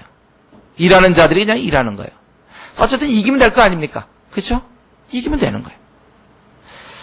그래서 왜 우리는 이렇게 열심히 하는데 다른 사람 가만히 있을까에 대해서 낙심하지 말고 어쨌든 그래요. 저는요. 그래요. 앞으로 어떻게 될지 몰라요. 1000만 성도 중에 정말 500만이 참여할지 아니면 100만이 참여할지 모르지만 어쨌든 3700만 명 거듭나게 하면 될 거 아닙니까? 그들 바꾸면 될 거 아니에요.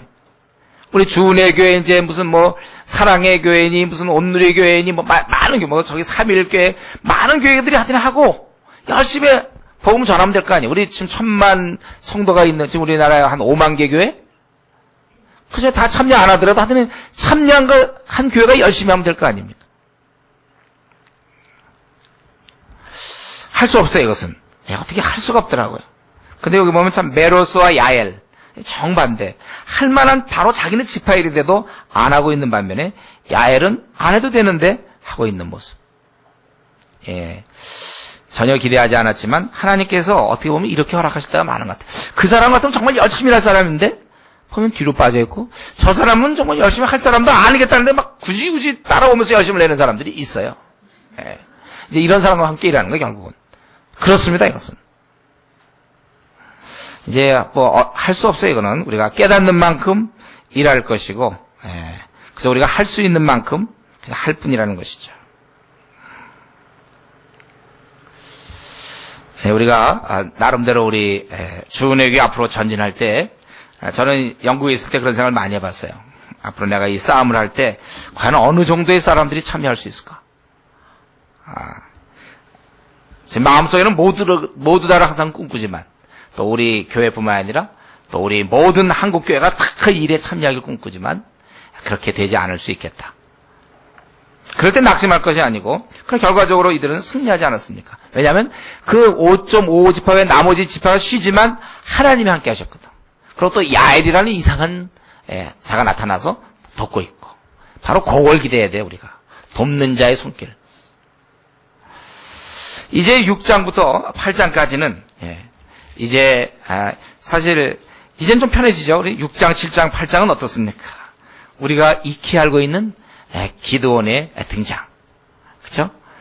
기드온은 우리 혹시 어릴 때부터 교회 다니는 사람들은 이거 어릴 때부터 들었죠? 기드온. 저는 이거 어릴 때부터 많이 들었는데 이거 어릴 때. 주로 뭐 들었냐면 이거 양털 뭉치 그거랑 300명. 기드온의 300용사. 하여튼 이건 참 많이 들었어요. 기드온이라서 요즘 그 성경책 나눠주는 것도 기드온협회고 그러지 않습니까? 기드온은 하여튼 이름도 괜찮아요. 기드온. 그래서 제가 외국에 이렇게 나가보면은 이 무슨 뭐 기드온이라는 이름을 많이 쓰더라고요. 기드온. 이 기드온이 300용사로 이제 아주 엄청난 일을 벌인 거예요. 이 사건도 역시 하나님이 한다는 것을 우리한테 보여주고 있는 것이죠. 그래서 여러분들이 이 내용을 좀 잘 아시기 때문에 제가 좀 얘기가 좋을 것 같은데 우리 기드온은 그 미디안 저 밑에 있었던 그리고 위로 많이 북상했던 기드온과 이제 저 미디안과 또 싸우게 되는 거예요. 자, 공식은 똑같습니다. 편안하니까 저들이 제대로 섬기지 않는 거. 우리 한국 교회가 지금 많이 편해져서 제대로 섬기지 않죠. 그냥 어떻게 하면 놀러 갈 뿐이더라고. 어떻게 하면 좀 쉴까 해서 제대로 섬기지 않고 그래서 이제 하나님께서 미디안 손에 팔게 되고 그래서 이스라엘이 부르짖게 돼요. 이 미디안이라는 것은 미디안이 누굽니까? 이 아브라함의 후처 구드라의 자손이에요. 미디안이. 또 이 아말렉 족속은 에서의 아들 엘리바스의 첩 딥나의 아들로 되어 있습니다. 뭐 이렇게 어쨌든 그 주위에 있었던 민족들이었는데 이들이 괴롭게 하기 때문에 이스라엘이 부르짖게 됩니다. 그래서 이제 선지자를 보내서 7절부터 10절까지 보면 그들의 죄를 지적하고 불순종을 갖다가 책망하게 되는 거예요. 그리고 이제 사자가 나타나서 11절에 보니까 11절부터 우리 6장 24절까지 보면 이제 사자가 나타나서 기드온에게 명하는 것입니다. 그러니까 이런 말을 들을 때 기드온에게 12절에 큰 용사여 여기서 너와 함께 계시도다. 그럴 때 기드온은 자기가 잘 못하겠다고 자기의 작은 자라고 15절에 보면 나의 집은 므낫세 중에 극히 약하고 나의 내 아비 집은 제일 작은 자다. 즉 자신이 힘이 없는 자다. 그런 고백이죠. 그럴 때 답은 뭡니까? 우리 중에도 나는 정말 부족하고 남들과 비교해 볼 때 뭐 내세울 만한 게 없고 능력도 부족하고 뭐 학벌도 없고 재산도 없고 이것도 없고 저것도 없고 외모도 없고 뭐 목소리도 작고 뭐 키도 작고 하여튼 뭐든지 다 못하고 능력이 안 되는 사람들 분별력도 없고 또 뭐 없을까? 하여튼 이것도 없고 저것도 없고 자기가 참 약하다고 생각하는 사람들 이것에 대한 답은 뭡니까? 그들도 하나님 일을 할 수 있는데 그건 왜냐하면 16절에 있는 것처럼 그때 내가 반드시 너와 함께 하리라. 이게 우리 주님의 약속 아닙니까? 주님이 세상 끝날까지 너와 함께 있으리라. 우리가 사실 우리 자신을 보면요. 우리가 무슨 모든 족속을 제자 삼습니까? 바로 옆에 있는 사람도 만나지도 못하고 집안 식구도 변화시키지 못하는데. 근데 모든 족속을 제자로 삼으라고 할 때 세상 끝날까지 내가 너와 함께 있으리라. 우리는 요 약속이 있는 한, 요 약속이 있는 한 우리가 걱정이 없는 거예요. 그래서 내가 너와 함께 하리니 내가 미대한 사람 치기를 한 사람 치듯 하리라. 그래서 우리는요, 우리 사자가 나타나서 기드온이 자기가 정말 큰 용사를 얘기했지만 자기는 작다고 얘기했을 때 너 함께 하겠다 이 약속. 여러분 그렇기 때문에 우리는 모두가 사실은 이미 모두가 다 하나님의 큰 일을 할 수 있는 하나님과 관계에서 큰 용사예요.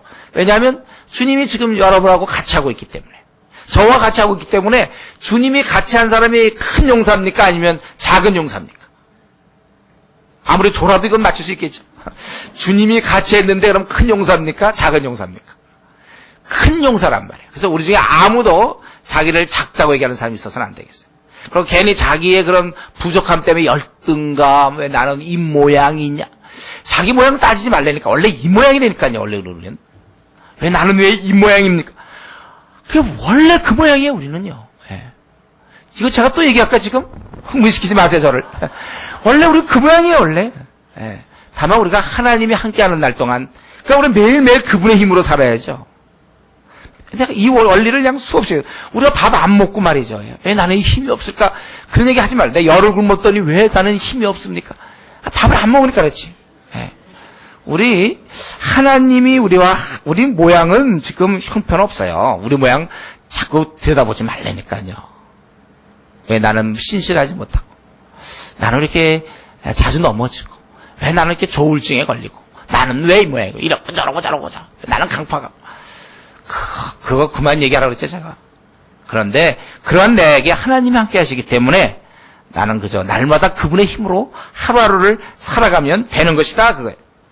자기를 때문에 아무도 자기 모습 때문에 슬럼프에 빠지는 것은, 그건 진짜 거의 바보예요. 강단에서 이런 얘기하기 좀 뭐하지만, 그야말로 거의 바보지 뭡니까? 왜 나는 날르지 못하느냐, 밤낮 이런 거. 그 원래 못 날르게 되어 있는데 그걸 갖고 밤낮. 그래서 일생 보는 사람 있어요. 일생 동안 밤낮 우울해. 밤낮이 날르지 못함에 대해서. 아주 굉장히 남들한테 물어보면 굉장히 심각하죠. 난 날르지 못해요. 그럼 누가 날릅니까?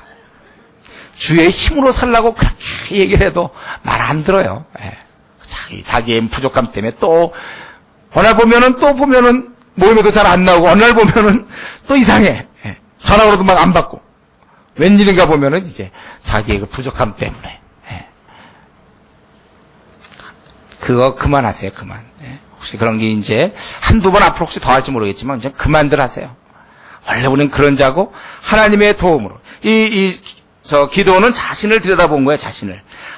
함께 하시는 이 하나님이 하시는데, 자기는 이제 부족하다. 하나님 너와 함께 하겠다. 오늘날도 우리에게 함께 하겠다. 주를 위해서 뜻을 품는 사람들, 제가 보니까 우리 지금 교계 지도자들 중에, 덜어는 물론 훌륭한 분도 많지만, 덜어는 보면 그 사람이 원래 교계 지도자 될 사람이 아닌 사람들 많아요. 근데 하여튼 무대뽀로 일을 하더라고요, 이 사람들이. 근데 어느 날 보니까 정말 훌륭한 아주 그 지도자가 됐어요. 그게 중요해요. 그 사람이 만약 자기 모습을 봤다면 무슨 일을 했겠습니까? 근데 주를 바라보고 한참 주제 파악을 못하고 한참 가더니만 어느 날 보니까 지도자가 됐더라고요. 훌륭한 지도자가 됐어요. 이름 얘기할까요? 안 되겠죠, 제가? 이름 내가 얘기 안 하지만 많아요, 그런 사람들이. 저 사람 지도자 될 사람이 아닌데 그냥 하나님만 의지하더니 지도자가 됐어요. 중요한 건 그 부분입니다. 그래, 우리 모자라요. 예. 그러나 하나님이 함께 한다고 그러지 않았느냐? 예. 함께 하는 자는 힘이 있는 거예요. 그래서 이제, 기도원에게 자기가 함께 한다고 그러고, 이 기도원은 주대신의 표징을 구합니다. 그리고 웃겨요. 또 표징을 구해놓고서는 또 본 후에는 또 죽을까 염려하는 거예요. 자기가 그걸 봤기 때문에. 하나님 사자가 나타난 걸 보고. 그래서 22절에 보면은 본 후에 죽을까 염려하니까 또 하나님께서 야, 두려워 말라. 예. 그럼 너 그거 죽이려고 내가 보여줬겠느냐? 이제 그거죠. 좀 생각을 해봐라. 좀. 그 당시에 기도원도 영적으로 하여튼 그냥 안 돌아가는 거죠. 그럼 아예 확인을 하지 말든지. 확인해 놓고서는 봤으니 이제 죽었구나 이러고 있으니까 죽지 않는다. 그리고 나서 이제 그가 이제부터 이제 이 일을 해야 되는데 첫 번째 작업이 무엇이었냐면 25절부터 28절에 나와 있지만 25절부터 32절까지로 봐야 되겠네요. 뭡니까? 우상을 제거하라는 거예요. 그래서 기드온에게 그가 이 미디안 사람들하고 싸우기 전에 먼저 싸워야 될 것은 이 내부에 있었던 바로 이 우상 제거였습니다. 그래서 밤에 그가 바알 아세라상을 찍어서 그 나무로 번제를 드리게 되는 것이고, 동네 사람이 죽이려 할 때 그 아비가 지혜롭게 얘기하기를, 야, 그가 만약에 정말 신이었다면 신이면 자기가 스스로 해결할 거 아니냐. 이건 참 명답이었죠. 이들은 지금 신을 위하여 막 나가는데 그 아비가 얘기하기를, 그럼 너희들이 그 신이라고 존경하고 힘 있는 그분이라면 그럼 그분이 알아서 할 거 아니냐. 그러니까 이들이 할 말이 없어졌어요. 그래서 이제 그때 기도원을 여룻바알이라 하였으니 32절에 바알의 단을 회파하였은 즉 바알이 더불어 쟁론할 것이라 함이더라. 이스라엘 사람들은 사실 미디안만 제거해 주기를 기도했지만 하나님께서는 우상 제거를 더 원하셨어요. 이 미디안은 증상이고 이 우상은 원인이기 때문에 그래요. 저들은 증상만 제거하면 되었지만 하나님 볼 때는 원인을 제거하기를 원했다는 것입니다. 하나님은 언제나 우리의 많은 문제에 앞서서 이 죄 문제부터 해결하기를 원하십니다. 이 사건은 이스라엘 전체에 대한 시청각 교육이에요. 너희들에게 있어서 진짜 중요한 문제는 미디안이 아니라 더 급한 문제는 우상에 대한 제거다. 오늘날 마찬가지입니다. 우리 어떤 사람이 상담하러 와갖고 자신의 어려운 문제를 많이 얘기할 때 우리가 그를 도울 때는요, 그 문제에 파묻혀갖고 그냥 그 문제 도와주려고 막 그러면 안 돼요, 여러분. 그게 아니라 하나님과의 관계가 잘 되어 있는가. 저가 정말 하나님과 기도 생활을 제대로 하며 하나님 앞에 자기 자신을 확실히 드렸으며 확실히 그러한가. 여러분, 우리 자기 자신을 고칠 때도 마찬가지예요. 나 자신이 정말 하나님에게 한번 좀 제대로 되고 싶다. 이런 죄 문제. 내가 하나님께 벌을 게 무엇인가? 내가 하나님 앞에 정말 내 삶을 드렸는가? 이것부터 돼야 그 다음 문제가 풀리는 거예요. 요걸 놔둔 그 문제 아무리 풀어봐야. 그러니까 제가 요즘 얘기하는 그 현대 상담 이론들이라든가 이런 것에 대해서 별로 좋아하지 않는 이유가 이제 이런 데 있어요. 이런 문제를 해결할 만큼 그 상담 이론을 배운 사람이 그 정도의 영성이 없다니까요. 그 사람이 미국 같은 데 가고 막 요즘 현대 상담 이론에 대한 거 쫙 해서 박사학위 받았고 최근에 상담 이론은 A, B, C, D, E, F, G가 있는데 그 방법은 이 방법이고 저 방법은 저 방법이고 이런 거 쫙 배워갖고 한다고요. 그러니까 그런 거 가지고 그를 과연 도울 수 있겠네요. 또 한 가지 더 중요한 거는 서로 그런 얘기를 듣고 방법은 기법이 있더라도 그 답을 줄 때는 말씀을 통해서 줘야 될 거 아닙니까? 말씀을 알아야죠. 이런 문제를 이렇게 영적 분별력을 가지고 이 문제를 이렇게 도와야 되구나. 우리 사무엘이 언제 와서 그 당시 뭘 배웠습니까? 사무엘이. 하나님을 깊이 알았기 때문에 어떤 문제를 보면은 이렇게 도와주고. 바울도 마찬가지고. 다 이렇게. 이런 영적 통찰력을 갖고 도와줘야지. 어떤 인간의 이런 학문 갖고 어떻게 도와줍니까? 그래서 우리는 이 상황보다는 죄부터 해결해야 돼요. 자기 자신에게도 여러 가지 좀 앞에 꽉 문제가 있습니까? 한번 그런 점검의 기회가 될지 몰라요. 내가 하나님 앞에, 하나님과 그러면 나는 이 옆으로 꽉 막힌 것만 생각하지, 위로 꽉 막힌 건 내가 생각하고 있는가? 나 하나님과 정말 제대로 기도하고 있으며, 난 정말 하나님의 사랑에 감격하여 내 삶을 확실히 하나님께 맡겼는가? 나의 주인은 정말 하나님인가? 아직까지 나 아닌가? 아직까지 노는 듯 자기가 꼭 쥐고 있는 거 아니야, 아직도? 그러면은 나머지 문제는 풀 수가 없어요. 하나님께 우리 자신을 확실하게 이 문제가 정리될 때 하나님과 깊은 관계에서 그 어떠한 문제도 풀어나갈 수가 있는 거예요.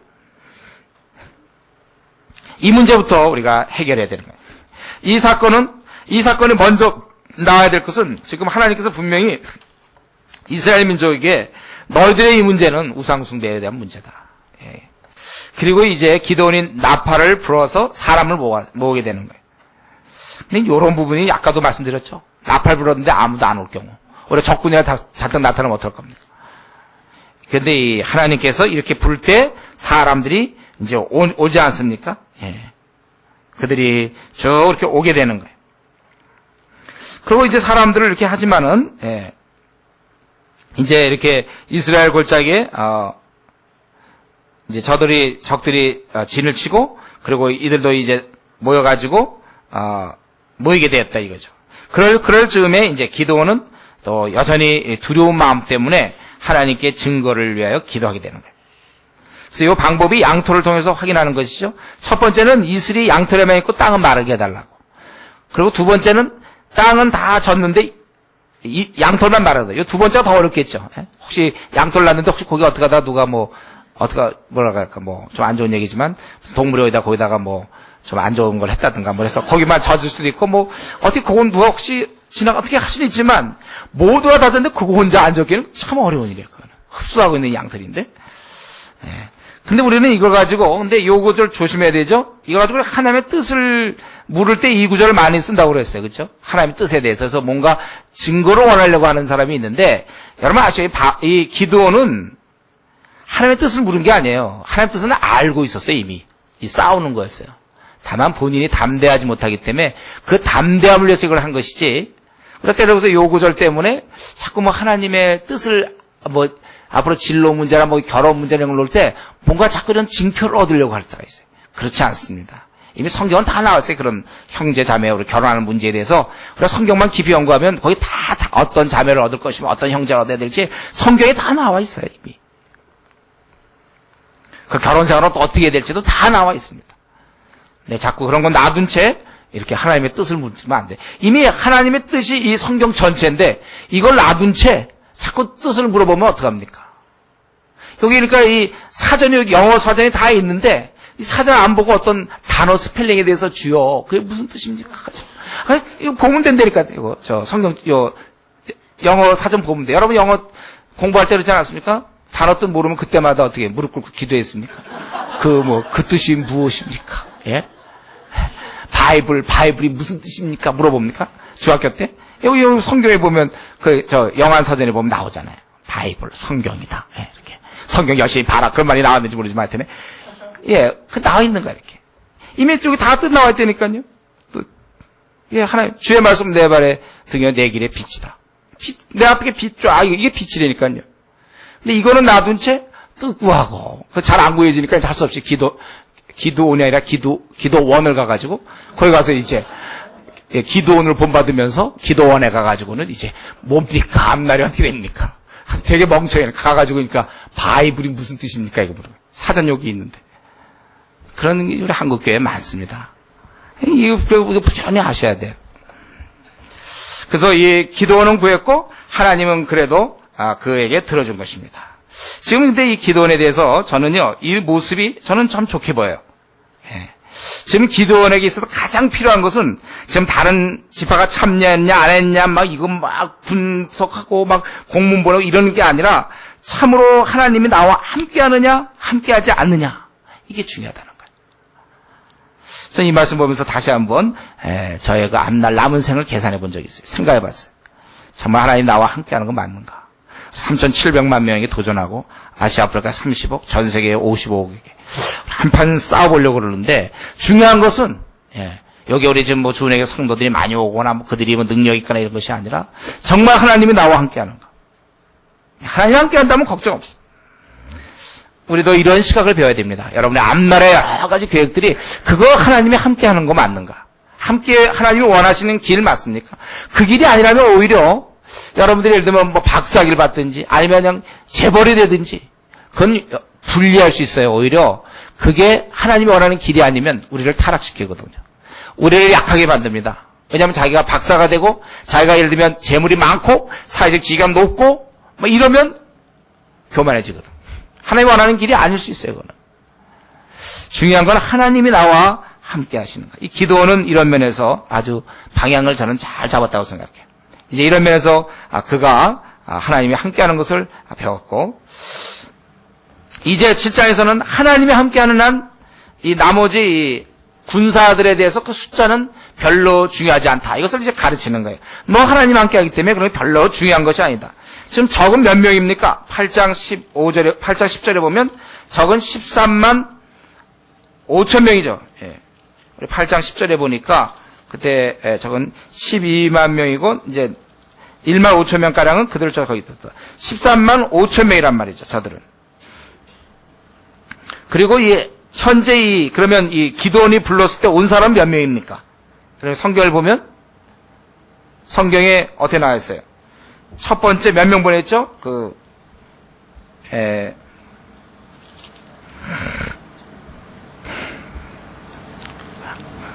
거기 3절에 나와 있죠, 3절에?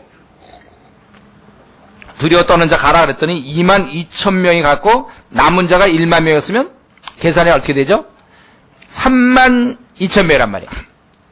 그러니까 적은 13만 5천 명이고 아군은 3만 2천 명이에요. 이 싸움은 대충 끝난 겁니다. 지게 돼 있어요. 왜냐하면 3만 2천 명 1대1로 싸워 죽어도 10만 명이 아직도 적군이 더 있거든. 이건 지는 거예요. 그렇지 않습니까? 13만 5천 명과 3만 2천 명.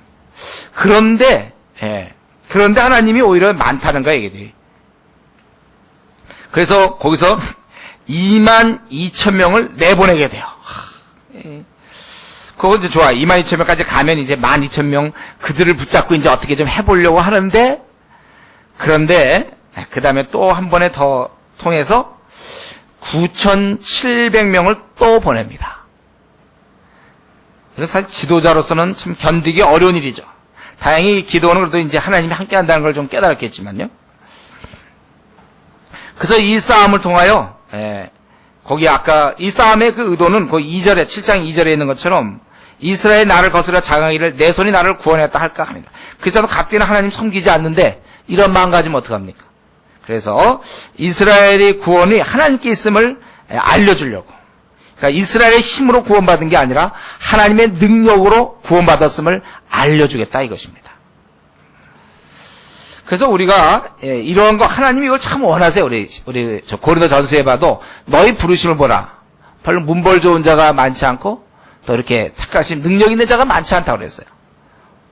오히려 가난한 자, 부족한 자가 오히려 많다고 그랬습니다. 왜냐하면 하나님의 능력이 나타날 수가 있기 때문에 그래요. 그래서 원래 공식이 뭐냐면 나 개인은 굉장히 약해야 돼요.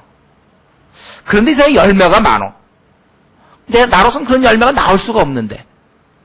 그래서 나는 작은 자지만 열매는 크게 돼 있는 거. 이게 하나님이 쓰시는 사람의 모습입니다. 이것이 공식이에요. 하나님이 함께함이 드러나는 것입니다. 그래서 우리가 어떤 사람이 정말 하나님께 속해 있는지 안 했는지는 그 사람을 보면 안 돼요. 그 사람이 어떤 열매를 그동안 맺어왔는가. 그거예요. 아무리 말을 잘하고, 아무리 사회적 지위가 있고, 아무리 무슨 박사가 되고, 아무리 뭐가 있어도, 그가 지내오면서 단 한 명의 영혼도 제대로 구원하지 못하고, 제자 삼지 못하고, 뭔가 할 것 같이 보여지기는 보여지는데, 외모상으로 볼 땐 뭔가 아주 큰일 할 것 같은데 안 한단 말이에요. 근데 어떤 사람은 비일비거리고 가진 것도 없고, 그런데도 열매가 나올 수 있단 말이에요. 영혼을 구원한다든가, 아니면 하나님 나라 확장을 일으킨다든가, 그런 모습을 봐야 돼요. 우리는 항상 우리가 그 사람에 대해서 평가할 때는 열매로 봐야 합니다. 우리가 이 결혼 문제 할 때도 마찬가지잖아요. 우리가 그 사람 볼 때 그 사람이 얘기하고 그런 것보다 그동안 살아오면서 어떤 영향을 끼쳤나 그걸 보면 그 사람에 대해서 대충 알 수 있어요. 세상은 이제 그렇게 안 보죠. 그 사람의 그 모습만 봐요. 그 모습보다 그러니까 예를 들면 이제 우리가 이건 좋은 예는 아니지만 예를 들면 내가 꼭 나는 꼭 무슨 예를 들면 무슨 변호사 판사의 아내가 되겠다. 이제 이거 약간 세속적인 생각이지만 예를 들면 그렇게 될 때 그걸 갖다가 그럴 때 누구를 봐야 되냐면 붙은 사람을 만나면 되는데 붙기 전에 이제 꼭 판사같이 생긴 사람이 있어요. 좀 엄격하게 생겼다든가 그 사람을 붙잡으면 안 된답니다. 판사같이 생긴 사람, 변호사같이 말 잘할 사람, 그런 사람 하면 안 되고, 그 결과를 붙잡아야 된다며. 형제자매들도 마찬가지예요. 우리가 결혼 같은 거 할 때도, 뭐, 외모가 괜찮다든가, 뭔가 능력 있는 것 같고, 그거 말고 실제 어떠냐, 실제. 이거 일생을 사는 비결입니다. 다른 사람 바라볼 때도 그 열매가 어땠고, 그동안 살아온 방식이 어땠는가. 그걸 보면서, 여기 아직 결혼 안 하신 분들은 배우자를 그렇게 택해야지. 예. 그 어떤 능력이나 뭐, 외모는 보통 한 달 이내에 끝난다고 그랬죠, 제가. 같이 24시간 살면, 뭐, 아무리 멋있는 형제 해봐야, 제가 뭐랬어요? 방구 낀다고 그랬죠? 예. 방구 끼고, 트림하고, 눈곱이고, 뭐, 매력적인 자매 해봐야 소용없다니까요. 같이 화장실 왔다 갔다 하고, 다, 그거는, 잠꼬대도 하고 말이죠. 뭐, 코도 골고, 한 달 안에 다 끝나는 거예요. 그런 거 붙잡으면 안 되고, 그 사람이 보여줄 수 있는 그, 어떤 능력이 어떤 것일까. 그래서 우리 형제들, 우리, 누가 현숙한 여인을 얻겠느냐. 그 값은 진주분. 왜냐면 못 얻는다는 게 있긴 있는데, 그게 안 보이거든. 자기가 남자로서 또 그만큼 영적으로 준비가 안 되니까 이게 안 보이는 거예요. 우리 자매들도 마찬가지고, 우리 자매들이, 형제를 얻는다는 건 누굴 얻는 거냐면, 나의 아빠. 지금까지 나를 책임져 준 건 우리 아빠였지 않습니까? 그 아빠를 얻는 거예요, 다시. 예? 그 아빠를 얻는 거예요. 그렇기 때문에 그 어떤 외모라든가 뭐 목소리라든가 키라든가 학벌 그게 중요한 게 아니에요. 여러분 그 자신이 그 아빠가 말이죠. 우리가 보통 보면은 어떤 사람 그 가정에서 어려운 사람이 있잖아요. 그게 뭐 아빠가 못생겼기 때문에 어렵습니까? 그 사람에게 아빠가 뭐 못생기고 잘생긴 뭐가 필요해요? 알코올 중독자가 돼서 막 두들겨 패고 막 이러는데 학벌 좋고 잘생긴 뭐합니까? 보통 그 아빠가 중요한 거는 이 자녀에게 있어서 우리 아빠가 미남이다 이런 게 중요한 게 아니라 얼마나 나를 잘 돌봐주는가 이거잖아요. 삶이잖아요. 삶. 이 남편의 역할은 뭐라고 그랬어요? 아내를 위하여 자기를 온전히 내어놓는 자가 남편의 역할. 에베소서 우리 5장 테이프 여러분 들으셔야 되죠. 안 들은 분들은 그렇게 하는 바로 그런 면이에요.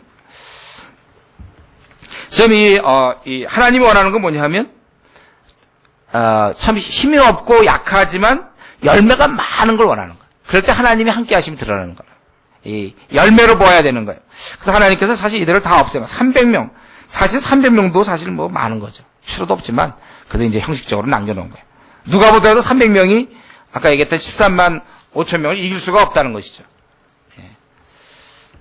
그래서 그러고 나서도 이 기도원이 제가 보니까 굉장히 이렇게 약한 사람 같아요. 마음이.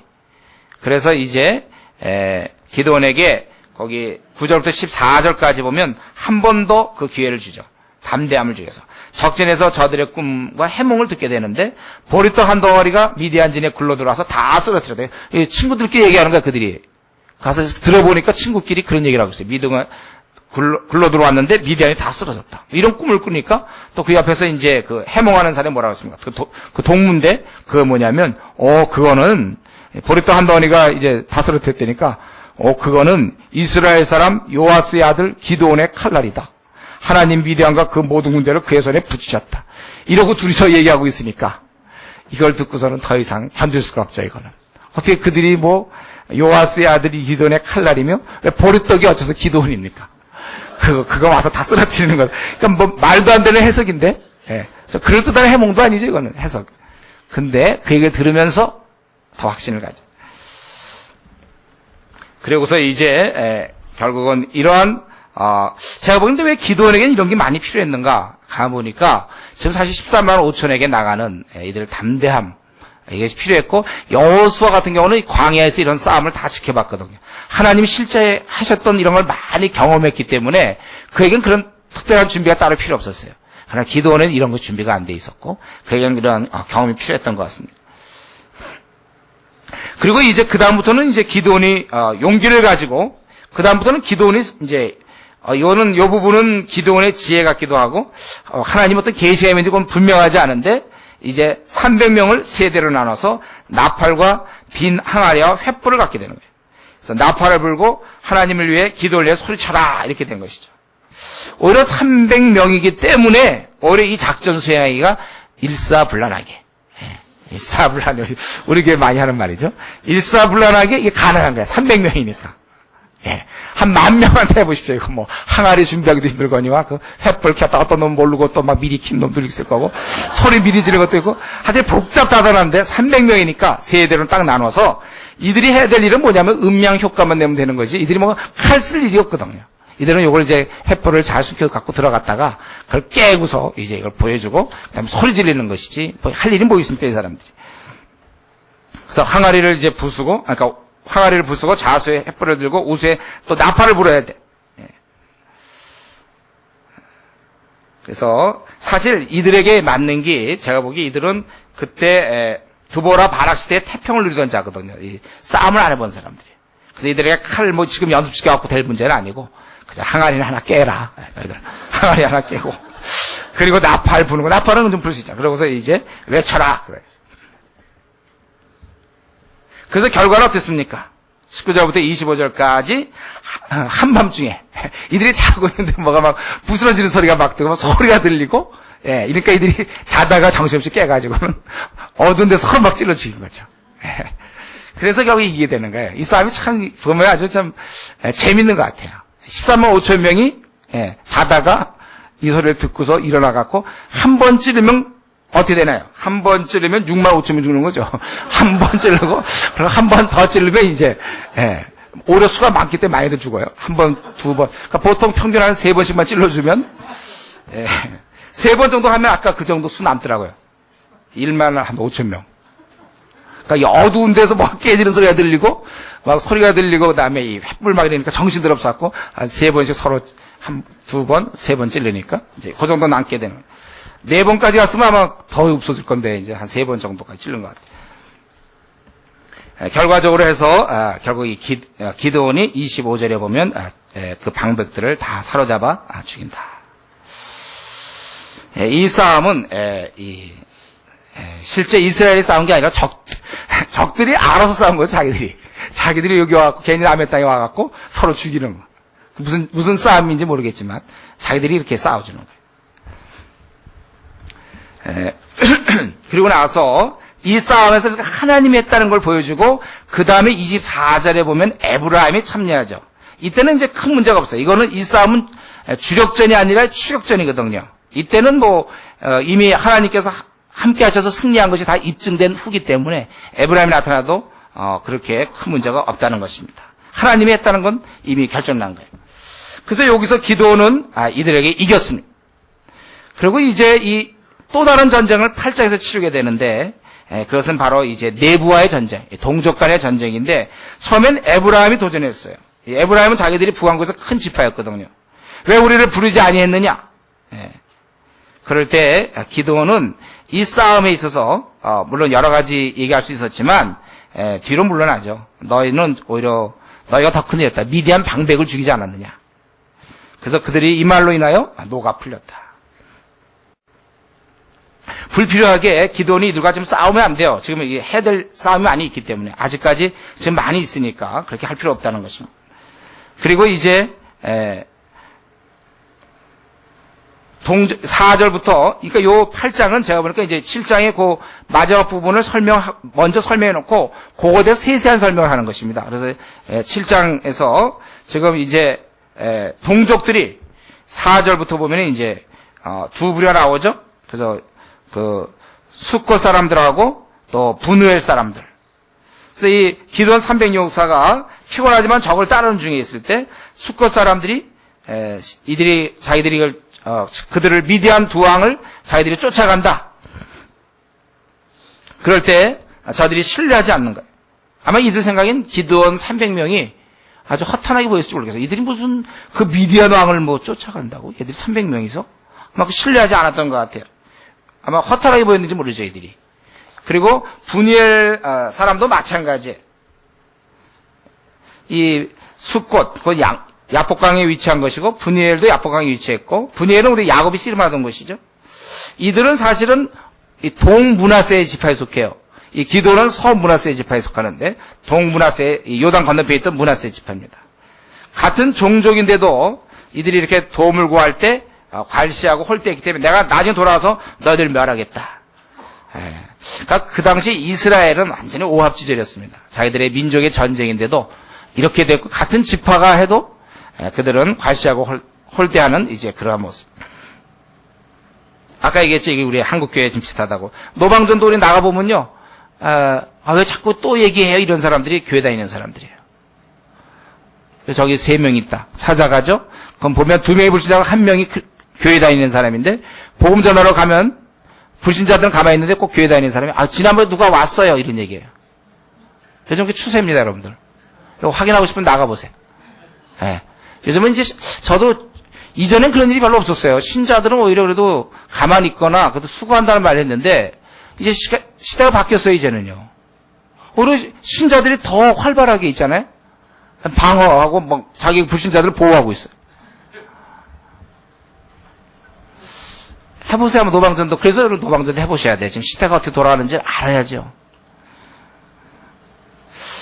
예, 이거 마찬가지입니다. 이때 같은 지파들이었는데, 같은 문화세 지파인데, 그때나 지금이나 마찬가지죠. 주님을 위해 일하는 자는 하고, 안 하는 자는 안 해요. 자기 위치가 지금 마땅히 해야 될 사람인데도 안 하고 있다니까요. 제가 이렇게 말씀드릴 때, 중요한 건 자기를 돌이켜 보십시오. 자기는 지금 마땅히 주님을 위해서 일해야 될 범주에 속하는 사람인가?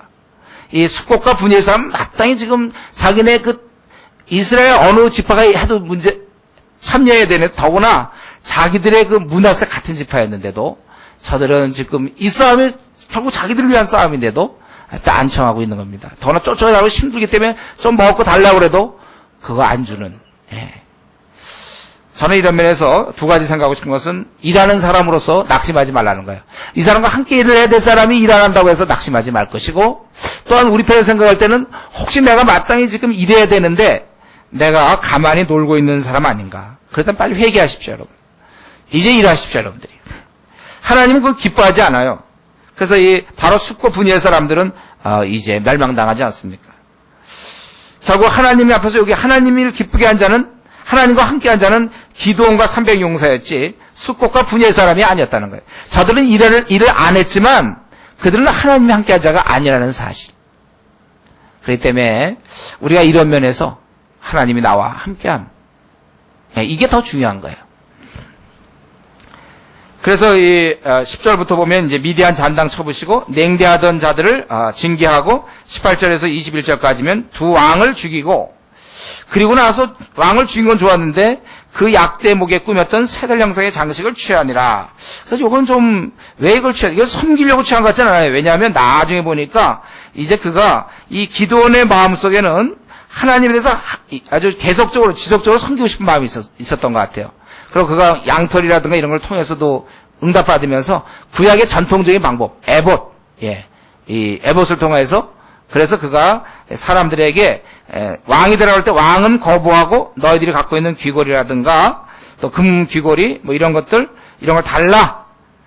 그랬더니 저들이 그걸 줘서 모든 폐물을 다, 장식과 폐물을 다 줘가지고 그것으로 이제 에봇 하나를 만들었다는 거예요. 그래서 이스라엘이 제사장이 이렇게 앞에 했던 그 에봇을 만들었는데 이것이 올무가 됐다는 것입니다. 그래서 후에 보면은 이 사건이 끝난 다음에 29절부터 이제 마지막까지 보면은 저들은 다시 기드온이 죽고 이스라엘은 다시 하나님의 은혜와 또 기드온의 은혜를 기억지 않고 돌이켜 바알과 바알브룻, 이 언약의 바알이죠. 바알브릿을 자기 신으로 섬겼다. 또 이렇게 끝이 나는 것입니다. 우리는 뒷부분 가서 보면은 기드온은 분명 그 하나님의 통치를 인정해서 자기를 왕을 삼으려고 할 때 그걸 거부했습니다. 그러면서 아마도 하나님 뜻을 묻기 위해서 에봇을 생각한 것 같아요. 그러나 이것은 율법을 따르지 않는 것입니다. 대제사장의 고유한 특권이에요. 그냥 좋은 뜻으로 시작했는지 모르지만 이것 때문에 올무가 됐단 말이에요. 이스라엘은 오히려 기회를 만난 듯이 음란하게 에봇을 섬겼다. 이 사건은 우리에게 이제 여러 가지를 좀 생각해야 하는데 가장 대표적인 건 뭡니까? 기드온이 참 하나님을 의지하고 잘했지만 그렇다고 해서 그것이 어떤 성경 전체적으로 방향을 제대로 알고 그렇게 하지 못했다는 거예요. 여기서 보면 그거는 이제 대제사장이 가져야 될 것인데 이런 것들을 만들어 가지고 오히려 이스라엘 민족을 올무에 빠지게 만들었다는 것입니다. 그렇기 때문에 우리에게 하나님의 그 계명은 중요한 거예요. 우리가 바로 이 성경이 우리에게 이렇게 중요한 것입니다. 하나님과 동행하고 하나님의 능력을 나타낸다 할지라도, 아무리 뭐 병을 고치고 뭐 예언을 하고 뭐 막 그런 일을 한다 할지라도 그거 갖고 되는 게 아니에요. 결국 이 하나님 말씀을 계속적으로 그가 만약에 제대로 하나님 말씀을 알았다면은 이렇게 앱을 만들지 않죠. 그러니까 우리가 하나님을 위해서 살려는 마음 분명히 그 좋아요. 그것과 그러나 하나님의 뜻대로 행하는 건 다르다는 거예요. 하나님을 위한 마음은 있었어도 하나님의 뜻대로 사는 건 또 다른 문제라는 거예요. 이거 두 가지라고 차이점을 구분할 수 있습니까? 그래서 우리 로마서 10장 2절에 유대 민족이 뭐습니까? 하나님께 열심은 있었지만 지식을 쫓는 열심이 아니라고 그랬어요. 우리가 하나님을 섬기려면요, 그 말을 우리말로 바꾸면 성경을 열심히 공부해야 된다는 거예요. 어제 우리가 하나님을 섬기려는 마음은 있지만 이 하나님 말씀을 공부하지 않기 때문에 엉뚱하게 섬기는 사람이 우리 한국교회에 얼마나 많이 있습니까? 그렇기 때문에 아무리 교회 생활을 오래 했고 또 나름대로 신앙을 가졌다 하더라도 그에게 성경을 몇 권 연구했는가 물어봐야 돼요. 그 연구한 권수가 그 사람의 수준이니까. 그걸 안 해놓으니까 엉뚱하게 주님을 섬겨요. 지금 기도원이 그러지 않았습니까? 하나님을 그래서 순종할 마음이 있고 왕을 삼으려고 할 때 왕까지 부르치는, 정말 하나님을 순전히 따를 마음이 있었지만 그러나 그가 성경을 제대로 모르고 율법을 제대로 모르기 때문에 엉뚱하게 에봇을 만든 거예요. 엉뚱하게 그 재정 가지고 그거 하고 있었던 것입니다. 이게 이제 우리가 배워야 될 교훈이에요. 우리가 하나님을 섬기려면 이런 사경에 열심히 나와야 되는 거예요. 그러니까 이거 사실 여러분한테 할 얘기는 아니죠. 혹시 이걸 동영상으로 보시는 분이 있다면. 네. 부득이 못 오는 건 할 수 없지만 우리가 부지런히 신구약 66권을 그냥 이것은 뭐 해도 되고 안 해도 되는 목표로 여러분 생각하지 마십시오. 반드시 성도는 해야 될 목표가 신구약 66권을 연구하는 겁니다. 이건 기본이에요. 기본이 좀 부담이 되긴 하죠. 기본이 좀, 5권이라고 하면 좋겠지만, 그러니 우리가 이 66권을 연구해야 된다는 거예요. 하나님을 열심히 있습니까, 여러분? 이것도 귀한 일이에요. 그렇다면, 우리가 이 하나님 뜻을 알아야 돼. 로마서의 12장에 나오는 거 아닙니까? 너희 뭘 하나님 기뻐하는 거룩한 산 제사로 드려라. 12장 1절에. 2절에 곧 나오는 게 뭡니까? 하나님 선하시고 기뻐하시고 온전한 뜻이 무엇인지 분별하도록 하라. 우리 보고 하라고 그랬는데, 그것은 진공 상태에서 가만히 묵상해서 하는 것이 아니라 이 말씀을 통해서 한다는 것. 그렇기 때문에 우리가 이 기도원이 참 훌륭한 점이 많이 있었음에도 불구하고 마지막 끝부분 가면은 그는 결국 실수로 또 끝을 맺고 맙니다. 물론 그런 훌륭한 인물이었어요. 그런 그만큼 하나님 뜻을 제대로 잘 몰랐기 때문에 그렇다는 거예요. 우리는 그래서 하나님께 열심도 내야 되고 또 하나님의 좀 마지막까지 잘 하려고 한다면 그렇다면 우리는 더욱 지금보다 훨씬 더 열심히 말씀을 연구하고 분별하는, 그래서 우리 신실한 하나님의 일꾼이 되어야 될 것입니다. 같이 우리 기도하겠습니다.